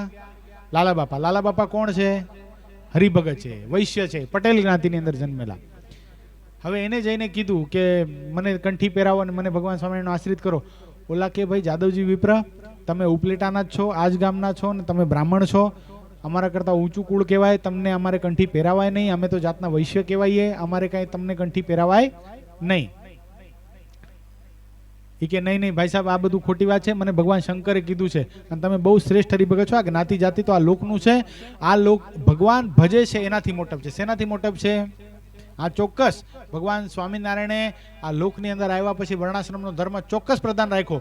પણ આપણે તો ચોક્કસ એટલી વાત ધ્યાન રાખવાની છે કે આપણે કદાચ ઉચ્ચ જ્ઞાતિની અંદર જન્મ્યા છીએ તો પણ આપણી મોટપ શેના લીધે છે મયંક? શેના લીધે છે? ભગવાનના નિશ્ચય વતે અને ભગવાનના ભજન વતે. શેના વતે છે? એમ શેના વતે છે? વિસ્મય સમજાઈ ગયું? આ ત્રણ ભૂદેવ છે. હજી કોઈ ભૂદેવ છે? કૃષ્ણા. સમજાઈ ગયું? કૃષ્ણા. એટલે શેના વતે છે મયંક આપણી મોટપ? ભગવાનના ભજન વતે ને ભગવાનના નિશ્ચય વતે. એટલે ઓલા જાદવજી ભગત કે નહીં તમે તો બહુ મહાન ભક્તો છો, વર્ષોથી યુગોથી કેટલા બધા ભક્તોને તમે સત્સંગ કરાવ્યો છે, સદગુરુ ગુણાતીતાન સ્વામીના તમે પટ શિષ્ય છો, એટલે મને તમે કંઠી બાંધો. એટલે ભગવાન ઉપલેટાના લાલાભાઈ કે જાદવજી ભગત સાચું કહેજો, ભગવાન શંકરે હાથ પગ વાળ નાખાઈ બીકે કરીને તમારે કંઠી પહેરવી છે કે ભગવાન સ્વામિનારાયણના મહિમાથી પહેરવી છે? જાદવજી વિપ્ર તો આશ્ચર્ય પામી ગયા. એ કે લાલા બાપા આ તમને કોણ કહી ગયું કે મારા હાથ પગ વળી ગયા હતા એમ? એટલે હજી તમે બીકે કરીને પહેરો છો ને કંઠી? કે નહીં હવે તો મને ભગવાન સ્વામિનારાયણનો નિશ્ચય થઈ ગયો છે અને મને કંઠી પહેરાવો. અને પછી જાદવજી વિપ્રને ભગવાન સ્વામિનારાયણની કંઠી કોણે પહેરાવી છે? ઉપલેટાના લાલા બાપાએ પહેરાવી છે. ખૂબ સત્સંગ કરાવ્યો. અને જાદવજી વિપ્ર પણ ભગવાન સ્વામિનારાયણના અનન્ય ભક્ત થયા. 5 માનસી પૂજા કરે. તમે કલ્પના કરો 5 માનસી પૂજા કરે, એમાં રાત્રિની જે માનસી પૂજા, અત્યારની માનસી પૂજા હોય ને એમાં ભગવાનને જમાડે પણ ચડવું ન કરાવે. ચડવું કરાવે એટલે હાથ મોઢું ધોડાવવાનું હોય ને, જમાડી દીધા પછી હાથ ધોડાને પાણી પીડાવે ને, એ કરાવે નહીં. એટલે ભગવાન સ્વામિનારાયણે ઉપલેટાના લાલા બાપાને દર્શન આપ્યા અને મહારાજ કે લાલાભાઈ તમે સત્સંગ તો જાદવજી વિપ્રને બહુ સરસ કરાવ્યો છે, માનસી પૂજા હાબેહૂબ કરે છે, પ્રગટ ભાવથી માનસી પૂજા કરે છે, પણ રાત્રિની જે માનસી પૂજા છે ને એમાં મને હાથે નથી ધોડાવતો ને મોઢું નથી ધોડાવતો, પાણી નથી પીવડાવતો, કંઈક કરો ને. એટલે લાલા બાપાએ જાદવજી વિપ્રને કીધું, જાદવજી ભગત તમે માનસી પૂજા તો બહુ સરસ કરો છો. એ કેમ? એ કે પણ તમે રાતના ભગવાનને ચડવું કરાવતા ભૂલી જાઓ છો, હાથ નથી દોડાવતા, મોઢું નથી દોડાવતા, પાણી નથી પીવડાવતા, ભગવાન સવાર સુધી એમને મેઠા મોઢે ને પાણી પીધા વગરના તરસ્યા બેઠા રહે છે. એ કે ઈ તમને કોણ કહી ગયું? લાલા બાપા મને ભગવાન શંકરે તમારો મહિમા કીધો તો, પણ તમે આટલા મોટા છો એ તો મને ખબર નહોતી. ભગવાનનો ભક્ત કઈ સ્થિતિને પામેલો હોય ને એ આપણે નરી આંખે સમજી શકીએ નહીં. કોઈ દિવસ ભગવાનના ભક્તને નાના સમજવા નહીં હો, કોઈ દિવસ નહીં. ભગવાન સ્વામિનારાયણનો આશ્રિત છે એ તો બહુ મોટો છે. કેટલો મોટો? કેટલો મોટો છે? પ્રધાન પુરુષ મહાપુરુષ કરતા પણ મોટો છે, અક્ષરધામનો મહામુક્ત છે. સમજાણું? આવી ભાવના ભગવાનના ભક્ત પ્રત્યે રાખવાની, મસ્તી નહીં. આવી ભાવના ભગવાન સ્વામિનારાયણના આશ્રિત પ્રત્યે રાખવાની છે. એટલે લાલા બાપા તો વાત કરતા કરતા જાદવજી વિપ્રને કે જો આ બધું ભગવાન સ્વામિનારાયણની કૃપાથી છે ને મારા ગુરુ સદગુરુ ગુણાતીતાનંદ સ્વામીના આશીર્વાદથી છે જે કાંઈ. અને પછી જાદવજી વિપ્ર મણી જેવા હરિભગત થયા છે. એટલે આપણે કહેવાનું તાત્પર્ય શું છે આમાંથી, કે ભગવાન શંકર પણ આવી રીતે ભગવાન સ્વામિનારાયણને ઓળખાવતા. તો આ મહેશ્વર ભટ્ટને ભગવાનનો નિશ્ચય કોને કરાવ્યો છે? ભગવાન શંકરે કરાવ્યો છે. અને પછી મહેશ્વર ભટ્ટ એ શિવ મંદિરમાંથી બહાર આવ્યા અને ભગવાનને કે હે મહારાજ, મને ભગવાન શંકરે તમારો મહિમા કીધો અને હવે તમે મારા ઘરે પધારો, મારા ઘરે પધરામણી કરો. અને મહેશ્વર ભટ્ટના ઘરે ભગવાન સ્વામિનારાયણે પધરામણી કરી, સંતોની રસોઈ થઈ, બધાને પંક્તિમાં પીરસ્યું. અને મહેશ્વર ભટ્ટે ષોડશોપચારથી, કારણ કે વિદ્વાન હતા, વેદાંતી હતા ને, હરિઓમ સહસ્ત્ર શિરખા એ જે શ્લોકથી ભગવાન સ્વામિનારાયણની પૂજા કરી, અદ્ભુત રીતે પૂજન કર્યું. અને ભગવાન સ્વામિનારાયણને પછી વિદાય આપી. અને પછી ભગવાન સ્વામિનારાયણ ત્યાંથી ક્યાં ગયા છે? સરદાર ગયા છે. અને ત્યાંથી પછી ગરડા ગયા છે. આ 60ના કેટલા 1860ની વાત છે. 16 વર્ષ પછી વિચાર કરો, આટલો નિશ્ચય થઈ ગયા પછી ભગવાન સ્વામિનારાયણની સાથે અનન્ય ભાવ કેળવાનો હશે. અનન્ય ભાવથી ભગવાન સ્વામિનારાયણની સાથે કોણ જોડાઈ ગયા હતા? કોણ જોડાઈ ગયું? મહેશ્વર ભટ્ટ. એનો પ્રશ્ન આ છે. શું? જો હવે પ્રશ્ન શું છે? બહુ મસ્ત પ્રશ્ન છે. ભટ્ટ મહેશ્વર વેદાંતી બ્રાહ્મણ હતો અને શ્રીજી મહારાજને પ્રશ્ન પૂછ્યો, સમાધિનો વિશે સર્વ લીન થાય છે ત્યારે આકાશ કેવી રીતે લીન થાય છે? પ્રશ્ન શું? હવે આકાશ લીન થાય કે ન થાય આપણને કઈ લેવા દેવા એની સાથે? આપણે ફ્રાઈડ રાઈસ વાટ જોઈએ છે એનાથી સાથે મતલબ છે. લીન મતલબ લય પામી જાય છે, લય થઈ જાય છે. ફોર એક્ઝામ્પલ આપો. દાખલા તરીકે તમે પાણી કોઈ દી ઉકાળ્યું ટોપની અંદર, ગરમ કર્યું છે, પાણી ફૂલ બોઇલ કર્યું છે, પાણી ઓછું થતા જોયું છે, તો એ ક્યાં ગયું? લય થઈ ગયું. સમજાઈ ગયું? આને કહેવાય લીન. લીન અને લય સરખું છે. સમજાણું? હવે સમાધિને વિશે બધું લય થઈ જાય છે, લીન થઈ જાય છે, તો આકાશ કેવી રીતે લીન થાય છે? હવે આકાશ, આટલો મોટો આકાશ, એ ક્યાં સમાધિ ને કેવી રીતે લીન થાય? પહેલા તો પ્રશ્ન અટપટો છે કે નહીં? તો જેમ પિંડ છે, જેમ બ્રહ્માંડમાં છે, એમ આપણા પિંડમાં પણ છે. આપણું શરીર શેનાથી બનેલું છે? પંચભૂતનું. પંચભૂત ક્યાં? પૃથ્વી, જળ, તેજ, વાયુ, આકાશ. જેમ આપણે સૂઈએ છીએ અને સૂઈએ છીએ ત્યારે જેમ જ્ઞાનથી સમાધિ થાય છે, એમ અજ્ઞાનથી પણ સમાધિ થાય છે. એકવાર મેં કીધું હતું. તો કઈ અજ્ઞાનની સમાધિ? પછાડો ને ધોકો. કઈ અજ્ઞાનવશ સમાધિમાં ક્યારે જાય છે? આપણે સૂઈ જાય છે ત્યારે શું કહેવાય એ અવસ્થાને? કયો પિતરાજ? સુષુપ્તિ અવસ્થા. એ કઈ છે? અજ્ઞાન સમાધિ છે. તો એમાં જેમ આપણે સૂઈએ છીએ ને ત્યારે સ્વપ્ન અવસ્થામાં આવીએ ત્યારે ધીરે ધીરે ધીરે આપણે આપણા શરીરની અંદર 5 તત્વ છે ને એ લીન થતા જાય. પૃથ્વી, જળ, તેજ, વાયુ, આકાશ. એ 5 લીન થઈ જાય. એ ક્યાં લીન થઈ જાય? સુષુપ્તિ અવસ્થામાં 5 લીન થઈ, એકબીજામાં લીન થાય છે.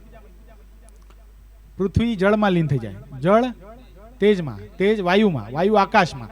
એમ જ્યારે પ્રલય થાય છે, એ પ્રલય કેવી થયું? સમાધિ થઈ. જ્યારે પ્રલય થાય છે ત્યારે આ જે 5 તત્વ છે, જેમ આપણા શરીરમાં પ્રલય થયું એમ જ્યારે પ્રલય થાય છે ત્યારે આ 5 તત્વો એકબીજામાં સમાઈ જાય છે. ક્રમશઃ આપણે જોઈએ તો સ્ટાર્ટમાં જોઈએ તો સૃષ્ટિની ઉત્પત્તિ કેવી રીતે થઈ છે? ભગવાને પુરુષ સામે જોયું તો પુરુષ માયાની સાથે જોડાણો. એ મહાપુરુષ અને મહામાયા થકી કેટલું શું ઉત્પન્ન થયું છે? હવે તમારે બોલતા જવાનું. શું ઉત્પન્ન થયું? પેલું અનેક કોટી પ્રધાન પુરુષ. કેટલા? એક નહીં, કેટલા ઉત્પન્ન થયા? અનેક કોટી પ્રધાન પુરુષ ઉત્પન્ન થયા. એમાંથી શું ઉત્પન્ન થયું? વિરાટ. પણ હવે વિરાટને આપણે નહીં લઈએ, પણ આપણે વિરાટનો સ્ટેપ સાઈડમાં રાખી અને પ્રધાન પુરુષમાંથી મહતત્વની ઉત્પત્તિ થઈ. મહતત્વમાંથી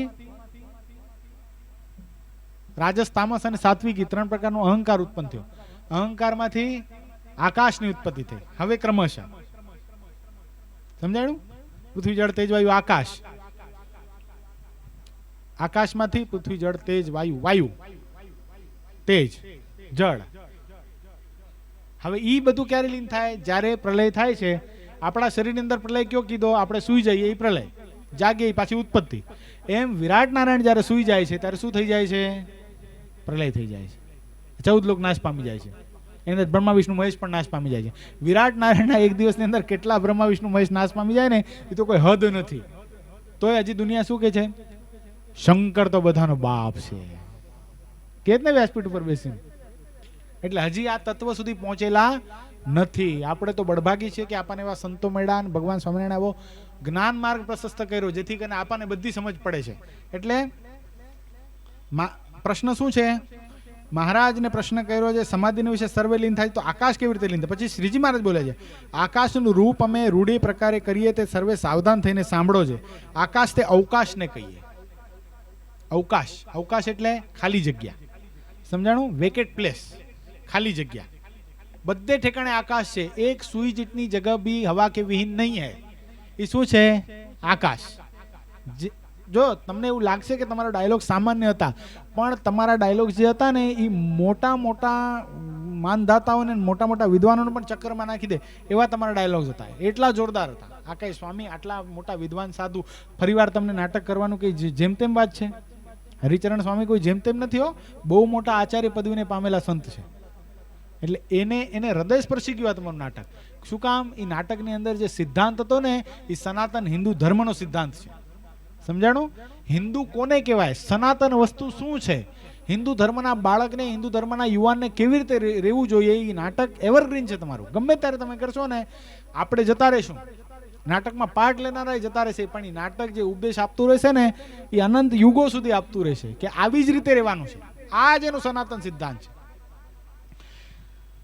આકાશનું રૂપ અમે રૂઢી રીતે કરીને બતાવીએ છીએ, તે કહીએ છીએ. આકાશ તે અવકાશને કહીએ. તે જે પદાર્થ રહે છે તે અવકાશ, તેમાં અવકાશ રહે છે. કોઈ પણ વસ્તુ બનાવીએ, દાખલા તરીકે કોઈ સારી વસ્તુ તમે બનાવી, પાઉં બનાવ્યા ફોર એક્ઝામ્પલ, તો પાઉંની અંદર પણ ખાલી જગ્યા છે ને? તો જ એ વસ્તુ બની શકે છે. કોઈ પણ વસ્તુનું સર્જન ખાલી જગ્યા હોય તો જ થાય. એની અંદર હવા જવાની જગ્યા હોય તો જ થાય. એ ખાલી જગ્યાને શું કહેવાય? આકાશ. તે પદાર્થમાં પણ આકાશ વ્યાપીને રહે છે અને એવું કોઈ પદાર્થ નથી જેને વિશે આકાશ ન હોય. કેમ? જે પૃથ્વીની એક રજ અતિ ઝીણી હોય, માઇક્રો ઓર્ગેનિઝમ જેને કહીએ ને, જે નરી આંખે જોઈ શકાતું નથી, we can't C with a naked eyes, microscopic organism છે, એની અંદર પણ શું રહેલું છે? આકાશ રહેલો છે. અને રજના અનંત કોટી કટકા કરીએ. વિચાર કરો, નાની એવી રજ છે, માઇક્રોસ્કોપિક એલિમેન્ટ છે, એના પણ કેટલા અનંત કોટી કટકા કરો, એમાં પણ શું રહેલું છે? આકાશ રહેલો છે. ત્યારે પૃથ્વી આદિ ચાર ભૂત દેખાતા નથી, એટલો આકાશ જ દેખાય છે. તે આકાશ સર્વનો આધાર છે. સ્થૂળ સૂક્ષ્મને કારણે એ ત્રણ શરીર તે આકાશને વિશે છે. અને બ્રહ્માંડ છે તે પણ આકાશને વિશે રહ્યું છે. અને બ્રહ્માંડનું કારણ જે પ્રકૃતિ ને પુરુષ તે પણ આકાશને વિશે રહ્યા છે. એવો જે આકાશ તે પ્રકૃતિ પુરુષ અને તેનો પિંડ બ્રહ્માંડ તે સર્વ માહી પણ છે અને સર્વનો આધાર પણ છે અને બહાર પણ રહ્યો છે. એવો જે આકાશ તે સુષુપ્તિની વિશે અથવા સમાધિની વિશે લીન થતો નથી. હવે અહીંયા જે આકાશની વાત કીધી ને એ પંચભૌતિક આકાશની વાત નથી. આ આકાશ કેવો કોને પકડાય છે? આ ચિદાકાશની વાત છે. અને ચિદાકાશ એટલે શું? અક્ષરધામ, બ્રહ્મ, રાઈટ. ભગવાનને રહેવાનું ધામ છે. જો અહીંયા શબ્દ આવ્યા, જો બ્રહ્માંડ પણ આકાશને વિશે રહ્યું છે. હવે બ્રહ્માંડની અંદર આકાશ રહ્યું છે તો બ્રહ્માંડને વિશે આકાશ કેમ રહ્યું છે? તો જે આપણને જે દેખાય છે એ આકાશની વાત નથી. આ આકાશ કયું છે? તો અક્ષરધામને અહીંયા આકાશ કહેવામાં આવે છે. અત્યારે અમેરિકાએ આજથી 10 વર્ષ પહેલા ઇસરોએ એક સેટેલાઇટ છોડ્યું છે. એ સેટેલાઇટ એવું છોડ્યું છે કે 10 વર્ષથી ગતિ કરે છે સતત. એની અંદર નેપટ્યુન, સેટર્ન, યુરાનસ, મર્ક્યુરી આ બધા પ્લેનેટના એણે ફોટા પાડી અને મોકલ્યા છે. જે આપણા શાસ્ત્રોની અંદર જે ગ્રહો છે એના જે પ્રકારના રંગો કીધેલા છે ને, દાખલા તરીકે માર્સ છે, એનો રંગ લાલ કીધેલો છે. કેવો છે? મંગલ ગ્રહ કહેવાય ને માર્સને, એનો લાલ કીધેલો છે. તો માર્સનો ફોટો જ્યારે સેટેલાઇટે પાડીને મોકલો તો એવો જ રંગ છે. આપણા ઋષિમુનિએ જે કલ્પના કરી હતી નવગ્રહની, એવી ને એવી કલ્પના સ્થિત એ માર્સનો કલર આવ્યો, યુરાનસ, નેપટ્યુન, મર્ક્યુરી બધાના કલર આવ્યા અને હજી સુધી ગતિ કરે છે. હવે કોઈ પ્રકારના ફોટા નથી આવતા, બધું પતી ગયું, પણ હજી સુધી એને સ્ટોપ થતો નથી. શું કામ? કારણ કે ઇનફાઇનાઇટ છે ને. યુનિવર્સ કેવું છે? ઇનફાઇનાઇટ છે. તો તમે વિચાર કરો, ખાલી આ એક યુનિવર્સની વાત છે. એક યુનિવર્સની અંદર એક સેટેલાઇટ છોડવામાં આવે, 10 વર્ષ સુધી ગતિ કરે છે, તોય પણ એનો એન્ડ આવતો નથી. તો એ યુનિવર્સની બહાર. હવે આવા તો કેટલા યુનિવર્સ છે, કેટલા બ્રહ્માંડ છે? હજી આ તો બ્રહ્માંડની બહાર નથી ગયો. આ પૃથ્વીની ઉપરનો જે આકાશ છે ને એના અંડકટામાં જ ફરી રહ્યું છે. હજી આની ઉપર તો કેટલા લોક છે? ઉપર કેટલા લોક છે? 7, અને 7 નીચે એક બ્રહ્માંડ. આવા તો અનંત કોટી બ્રહ્માંડ છે, અને આવા અનેક કોટી બ્રહ્માંડો આકાશ ગંગા એટલે મિલ્કી વે એની અંદર ઉડતા ફરે છે. હવે આવી કેટલી મિલ્કી વેઓ છે, નિહારિકાઓ છે, એ પણ અનંત કોટી છે. અને ઈ અનંત કોટી નિહારિકાઓ ઈ આ જે આકાશ છે, જે સર્વાધાર આકાશ છે, જે ચિદાકાશ છે, એના રોમની અંદર ઉડતા ફરે છે. જે વાતને ભગવાન સ્વામિનારાયણે આ પ્રથમના 46માં, મધ્યના 42માં સરસ રીતે લખ્યું છે. મહારાજ કે અક્ષરના એક રોમમાં કોનો પ્રશ્ન છે? એ પહેલા તો એ મને કહેવાનું. પ્રશ્ન એ પૂછ્યો છે કે શું કે ભગવાનના એક રોમમાં અનંત કોટી બ્રહ્માંડો ઉડતા ફરે. વાત સાચી. પ્રશ્ન કોણે પૂછ્યો છે? ભગવદાનંદ સ્વામી. ભગવદાનંદ સ્વામી કોણ હતા? વિદ્વાન હતા. કોના શિષ્ય હતા? નિત્યાનંદ સ્વામીના શિષ્ય હતા. કોના? દોકાની પછાડ. પૂર્વજન્મમાં કોણ હતા? શંકરાચાર્ય નતા. કોણ હતા પૂર્વજન્મમાં? પછી મંડન મિશ્ર, શંકરાચાર્યના પટ શિષ્ય. પહેલા જે મૂળ અનાદિ શંકરાચાર્ય હતા એના પહેલા શિષ્ય મંડન મિશ્ર. અને પછી શંકરાચાર્યનું નામ શું પાડ્યું? મંડન મિશ્ર હતા પૂર્વાશ્રમની અંદર. દીક્ષા લીધા પછી નામ શું પાડ્યું? પદ્મપાદ આચાર્ય. શું નામ પાડ્યું? પદ્મપાદ આચાર્ય. અને એ જગતગુરુ શંકરાચાર્ય થયા 4 પીઠના. અને એ પછી બીજા જન્મની અંદર કોણ થયા છે? ભગવદાનંદ સ્વામી થયા. એનો પ્રશ્ન છે આ કે ભગવાનના એક રોમમાં અનંત કોટી બ્રહ્માંડો ઉડતા ફરે. વાત સાચી. કેટલા વચરાણુમાં છે આ પ્રશ્ન? કેટલા વચરાણું છે આ પ્રશ્ન? આંગળી ઊંચી કરો. હમણાં હું બોલ્યો કર્તવ્ય. કેટલું એબસેન્ટ માઇન્ડ મયંક? 46 તો ચાલુ છે. મધ્યનું 42મું, પ્રથમનું 46મું. સમજાઈ ગયું? યાદ રાખવાનું. એટલે એમાં પ્રશ્ન છે કે ભગવાન એક રોમ, તો ભગવાન એક રોમમાં અનંત કોટી બ્રહ્માંડ ઉડતા ફરે છે? નહીં. કોના રોમમાં ફરે છે? અક્ષર. તો અક્ષર કોણ છે? આ ચિદાકાશ જેને આપણે કહીએ છીએ ને, આમાં આ વચનામૃતની અંદર અક્ષરની મોટાઈ બતાવી છે. જેના રોમ સુછિદ્રમાં બ્રહ્માંડ કોટી ફરે એવા અક્ષરધામ. એ મહિમા કોનો કીધો છે? અક્ષરધામના અધિપતિનો નથી કીધો. એવા અક્ષરધામ. આટલું મોટું તો અક્ષરધામ છે જેના રોમ સુછિદ્રમાં, એટલે એક એક છિદ્રમાં આપણે રોજ સ્તુતિ બોલીએ છીએ ને, રોમ સુછિદ્રમાં બ્રહ્માંડ કોટી ફરે એવા અક્ષરધામ. સૌથી પર કોણ થઈ ગયું અહીંયા? અક્ષરધામ. એના અધિપતિ, એનાથી પર કોણ? એ પુરુષોત્તમ નારાયણ જે મને ને તમને મળ્યા છે. એ કોણ? ભગવાન સ્વામિનારાયણ. આટલા મોટા છે. એટલે અહીંયા અક્ષરની મોટપ સમજવાની છે. આકાશ કોણ છે? અક્ષરધામ છે. 2 પ્રકારના આકાશ બતાવ્યા. સમજાઈ ગયા? એક તો આપણને આકાશ દેખાય છે ઈ, બીજું ખાલી જગ્યા અવકાશ. ઈ પણ આકાશ. જેમ દાખલા તરીકે આકાશની સંકોચ અને વિકાસ અવસ્થા કેમ છે? આગળ પ્રશ્ન આવશે જોજો. તો કોઈ કહે છે જે આકાશ તો પંચભૂત ને તમોગુણમાંથી ઉપજો છે. આકાશ પુરુષ અને પ્રકૃતિનો આધાર કેમ કહેવાય અને સર્વમાં વ્યાપક કેમ કહેવાય? તો તેનો ઉત્તર છે પ્રકૃતિમાં જો અવકાશરૂપ આકાશ ન હોય તો વૃક્ષમાંથી ફળ પુષ્પાદિક બહાર નિસરે નહીં. દાખલા તરીકે પ્રેગ્નન્સી થાય છે તો માતાના ઉદરમાં જગ્યા હોય, ખાલી જગ્યા હોય તો જ બાળક એનું કન્સીવ થાય છે ને. બાળકનું કન્સીવેશન કેમ થાય છે? Scientific, science student, biological. જગ્યા છે તો થાય છે ને, ખાલી જગ્યા છે તો થાય છે ને. અને એ જ બાળક છે. આમાં કે છે કે આકાશ સંકોચાઈ કેમ જાય છે અને વિકાસ કેમ થાય છે? તો દાખલા તરીકે પુષ્પેન્દ્ર હતો, સાવ નાનકડો, તમે જોયો છે, આવડો ટેંટા જેવો. એને તો સાવ નાનું નાક હતું, એ નાના નાકના કાણા કાણા નાના નાના હતા, મોઢું નાનું હતું એકદમ. હાવ હવે કેટલું મોટું થઈ ગયું? 2 થાળી ભરને ફ્રાઈડ રાઈસ ખાઈ જશે હમણાં. તો આ કેમ થયું? એ આકાશની સંકોચ અને વિકાસ અવસ્થા થઈ. સમજાઈ ગયું? જેમ નાનું હવે પાછો જ્યારે વૃદ્ધ થશે તો જોયા છીએ આપણે, ખબર છે, એક હઠ્ઠો ખોટો પહેલવાન જેવું શરીર હોય કોકનું. અને ઘણીવાર એવું બને કે જ્યારે એ વૃદ્ધ થાય અને કોઈ બીમારી થઈ જાય તો ખાટલામાં સાવ નાનું બાળક પડ્યું અને દેખાય ને એવા દ્રશ્ય આપણે જોયા છે કે નહીં? તો એ શું થઈ ગઈ? એ આકાશ છે. સમજાય છે મારા તમને? પણ એ આકાશની સંકોચ અને વિકાસ અવસ્થા છે. એ વિકાસને પણ પામે છે, પાછો સંકોચ પણ થઈ જાય છે. એટલે એ શું છે? મૂળ વસ્તુ તત્વ શું છે? એ ખાલી જગ્યા છે. અહીંયા ચિદાકાશની વાત નથી, આ ખાલી જગ્યાની વાત છે, આ અવકાશની વાત છે. અને ઓલો કયો આકાશ છે? એ સર્વાધાર આકાશ છે. એ કયો થઈ ગયો? એ અક્ષરધામ થઈ ગયો. જેમ ગાયના પેટમાંથી વાછરડું નિસરે, આપણે પ્રેગ્નન્સીની વાત કરી નાખી, વાછરડું નિસરે છે, તેમ મહતત્વમાંથી અહંકાર નિસરે છે. માટે મહતત્વને આકાશ મહતત્વમાંથી આકાશ, મહતત્વમાં પણ આકાશ રહ્યો છે ને અહંકાર 3 ગુણ, અહંકારમાંથી 3 ગુણ નિસરે છે. માટે અહંકારને વિશે જે આકાશ રહ્યો છે તે તમોગુણ એ આકાશ છે. આદિક જે પંચભૂત નિસરે છે, માટે તમોગુણને વિશે પણ આકાશ રહ્યો છે. અને તમોગુણમાં જે આકાશ નિસરે છે તે આકાશ તો તમોગુણનું કાર્ય છે. એટલે એ સર્વાધાર આકાશ નથી. આપણને જે નરી આંખે દેખાય છે, જે અવકાશ છે, એ આકાશ છે, જેને ચિદાકાશ કહીએ. અને આકાશને વિશે પુરુષ અને પ્રકૃતિ તે સંકોચ અને વિકાસ અવસ્થાને પામે છે. હવે ચિદાકાશ કોને કહીએ? તો જેમાં બધું લીન થઈ જાય છે. જ્યારે આત્યંતિક પ્રલય થાય છે ત્યારે ભગવાન, ભગવાનનું ધામ અને ભગવાનના મુક્તો, આ 3 જ રહે છે, કાંઈ રહેતું નથી. ગોલોક અને વૈકુંઠ પણ લીનને પામી જાય છે. તો ક્યાં લીન પામી જતા હશે? ક્યાં લીન પામી જતા હશે પુષ્પેન્દ્ર? અહીંયા શબ્દ આવ્યો એ બોલવાનો છે, ચિદાકાશમાં. ક્યાં લીન પામી જાય છે? ચિદાકાશમાં.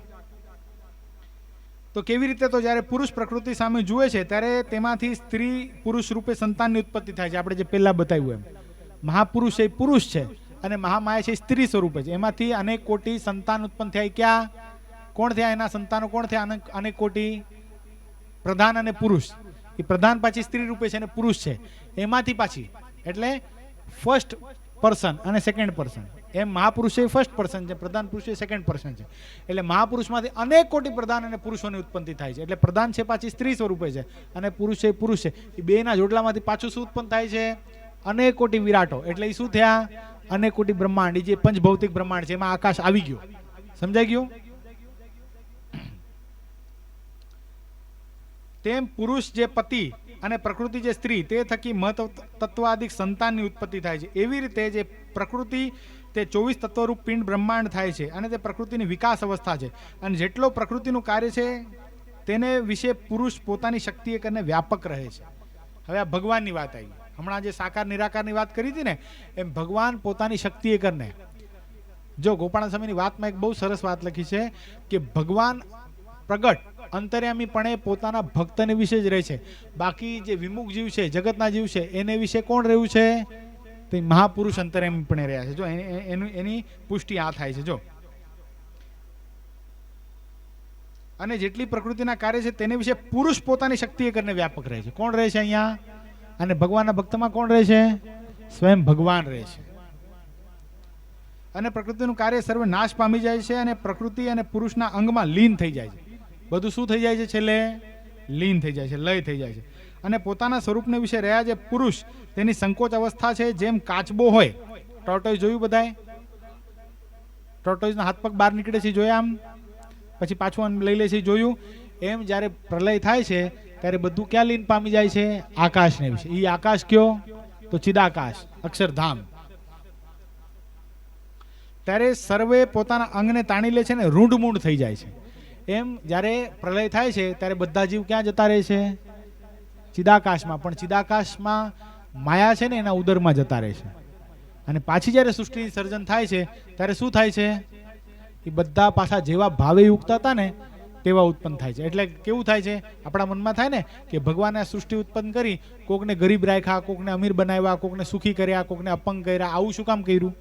લાગે કે નહીં? ભગવાને પાર્શિયાલિટી કરી એવું લાગે કે નહીં? લાગે ને? લાગવું જ જોઈએ. લાગે.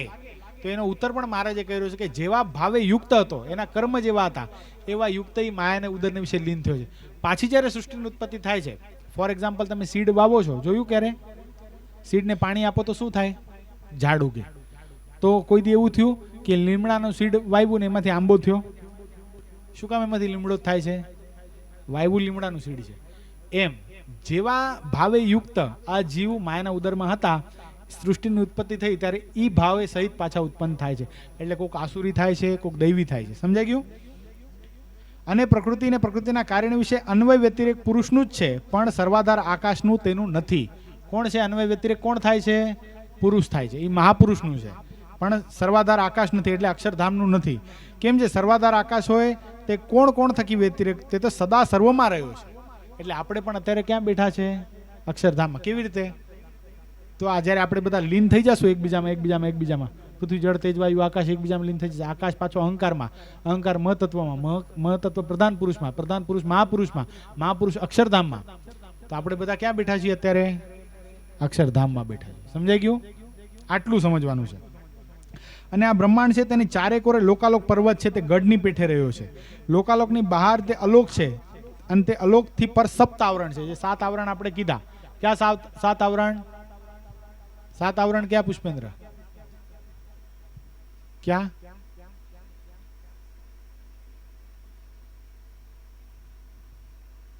મૃત્યુલોક, પછી અતળ, વિતળ, સુતળ, તળાતળ, રસાતળ, મહાતળ ને પાતાળ. એમ બોલો બોલો. પૃથ્વી જળ તેજ વાયુ આકાશ નહીં, લોક કેવાના છે. મહરલોક, સત્યલોક, જનલોક.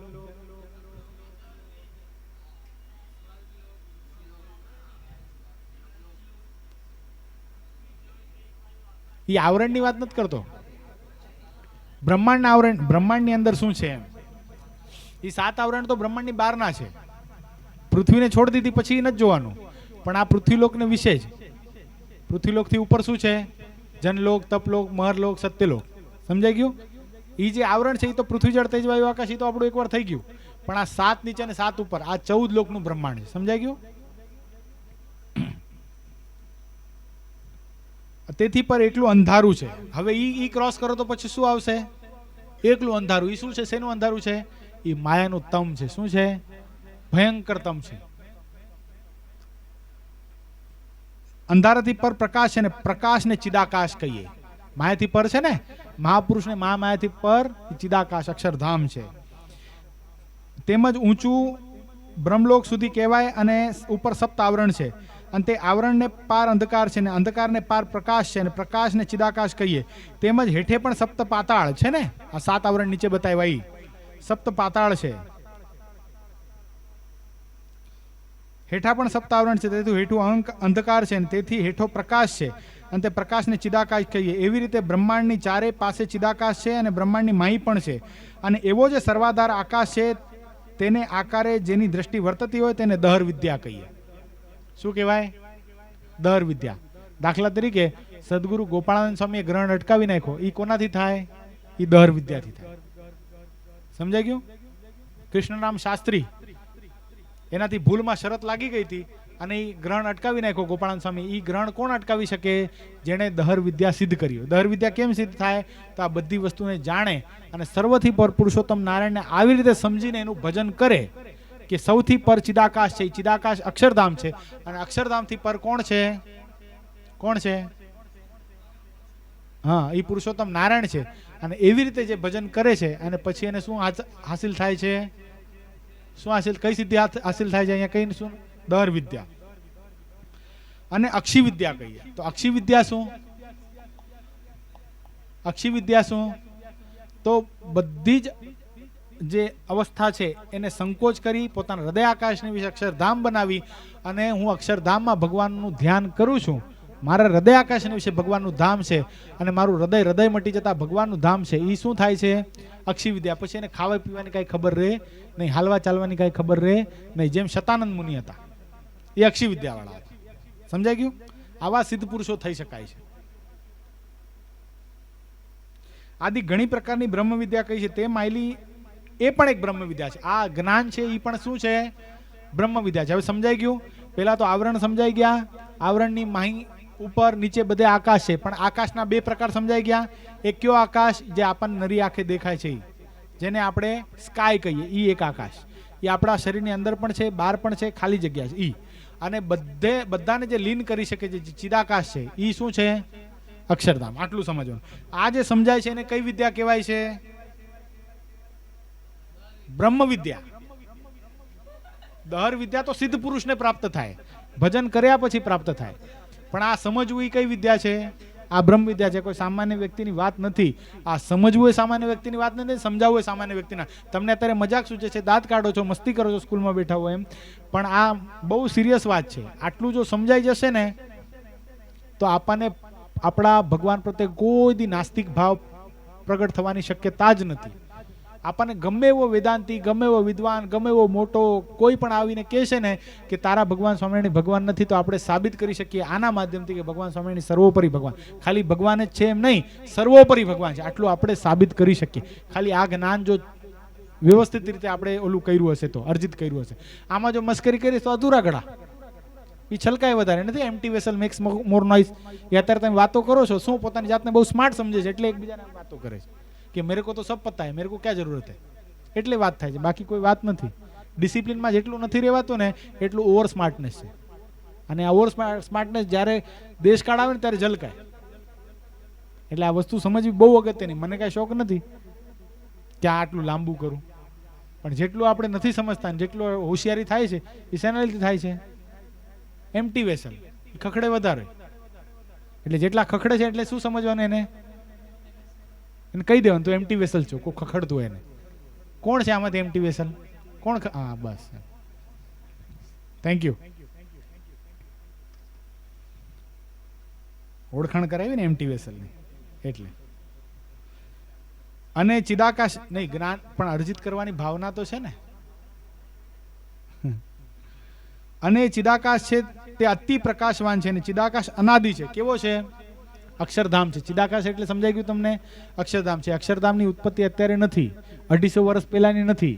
ક્યારની છે? અનાદિ છે. સમજાણું? જ્યારે કાંઈ નહોતું ત્યારથી અક્ષરધામ છે, જ્યારે કાંઈ નહોતું ત્યારથી ભગવાન છે ને છે. કોઈ દી એમ આપણે પ્રશ્ન ન કરી શકાય કે ભગવાનની ઉત્પત્તિ ક્યારે થઈ. કરી શકાય?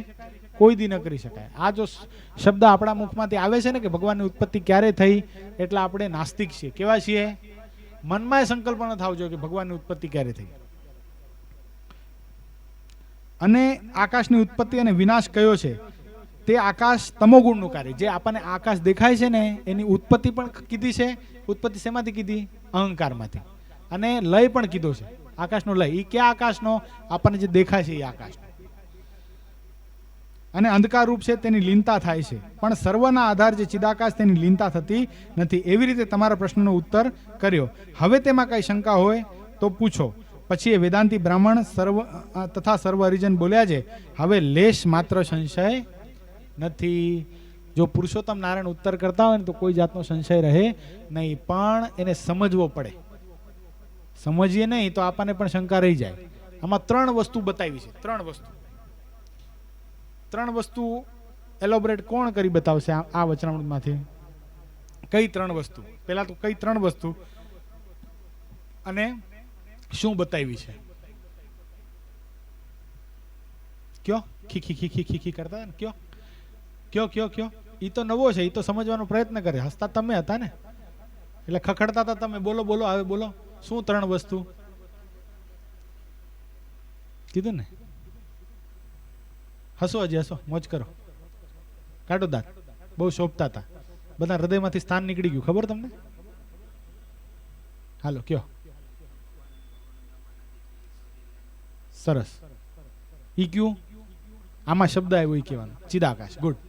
હા, બીજું કયો? ખાલી જગ્યામાં જે અવકાશ છે. 2 થઈ ગઈ. હાલો હજી એક વાત કયો શ્યામ?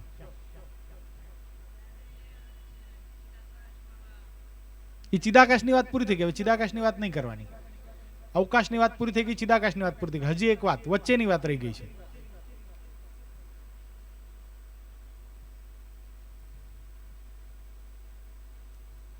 પકડાય છે?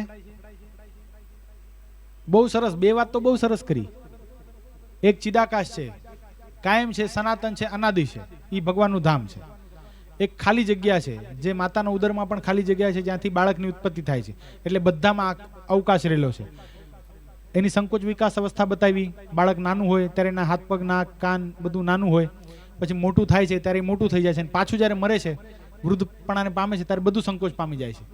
એની સંકોચ વિકાસ અવસ્થા. હવે જે એક આકાશ જે બતાવ્યો છે એ તમે છોડી દીધા હતા. જે આંખે કરીને દેખાય છે, જે આકાશનો લય બતાવ્યો છે, જેનો નાશ બતાવ્યો છે, એ કયો આકાશ? એ આંખે કરીને આપણે નિહાળીએ છીએ એ આકાશ. સમજાઈ ગયો? જે ઉપર જે સ્કાય આપણે જેને કહીએ છીએ એ આકાશની ઉત્પત્તિ પણ છે. ઉત્પત્તિ શેમાં છે? આકાશની અહંકારમાંથી. લય શેમાં છે? પાછો અહંકારમાં. સમજાણું? અને એક આકાશ જે બતાવ્યું જેની ઉત્પત્તિ પણ નથી, જેનો લય પણ નથી, એ આકાશ કયો? ચિદાકાશ. સમજાઈ ગયું? આટલું જ આ વચનામૃતમાંથી સમજવાનું. સમજાણું? એટલે આમાં જે ચિદાકાશ જે સમજાવવામાં આવ્યો એ ભગવાનનું ધામ છે, સનાતન. એ અનાદિ છે, એ કોઈ દી નાશ પણ નથી પામતું અને કોઈ દી એની ઉત્પત્તિ પણ નથી. છે ને છે. સમજાઈ ગયું? આ સમજવા માટે જ આ વચનામૃત છે. અને આ જો સમજાઈ જાય તો આપણે એ જે સમજવાનું છે સનાતન ધર્મની અંદર જે કોઈ આપણને એમ કહે છે કે તમારો ધર્મ 200-250 વર્ષ પુરાનો છે, તો આપણે એમ સમજવાનું છે કે જો ચિદાકાશ અનાદિ છે તો ચિદાકાશના ધણી કોણ છે? પૂર્ણ પુરુષોત્તમ નારાયણ. તો એ કેટલા જૂના થયા, કેટલા મોટા થયા? આ હેતુસર આજે કથા કરવામાં આવી. સ્ટાર્ટ પહેલા તમને શું કરાવ્યું મેં? ભગવાન સ્વામિનારાયણની આગાહી કરાવી. આગાહી થઈ. કેવી રીતે આગાહી? મયા કૃષ્ણનો શું અર્થ છે? તો એ પૂર્ણ પુરુષોત્તમ નારાયણ સનાતન છે. કોઈ દિવસ એમ નહીં માનવું કે આપણો ધર્મ 200-250 વર્ષ જૂનો. આપણો સનાતન ધર્મ છે. અને આ સનાતની જે થઈને બેઠા છે ને, જે સનાતનની વાત કરે એને સનાતનના સની નથી ખબર. સમજાઈ ગયું? એની સાથે અત્યારે આપણે આ સભાને પૂર્ણ કરશું. સહજાનંદ સ્વામી મહારાજ. અને આ જો હું એમ ઈચ્છું છું કે આનું મંતવ્ય બધાએ લખવાનું છે, ફરજિયાત. હો મયંક, फर्जियात. कौशल जो समझाना हिंदी में लिखेगा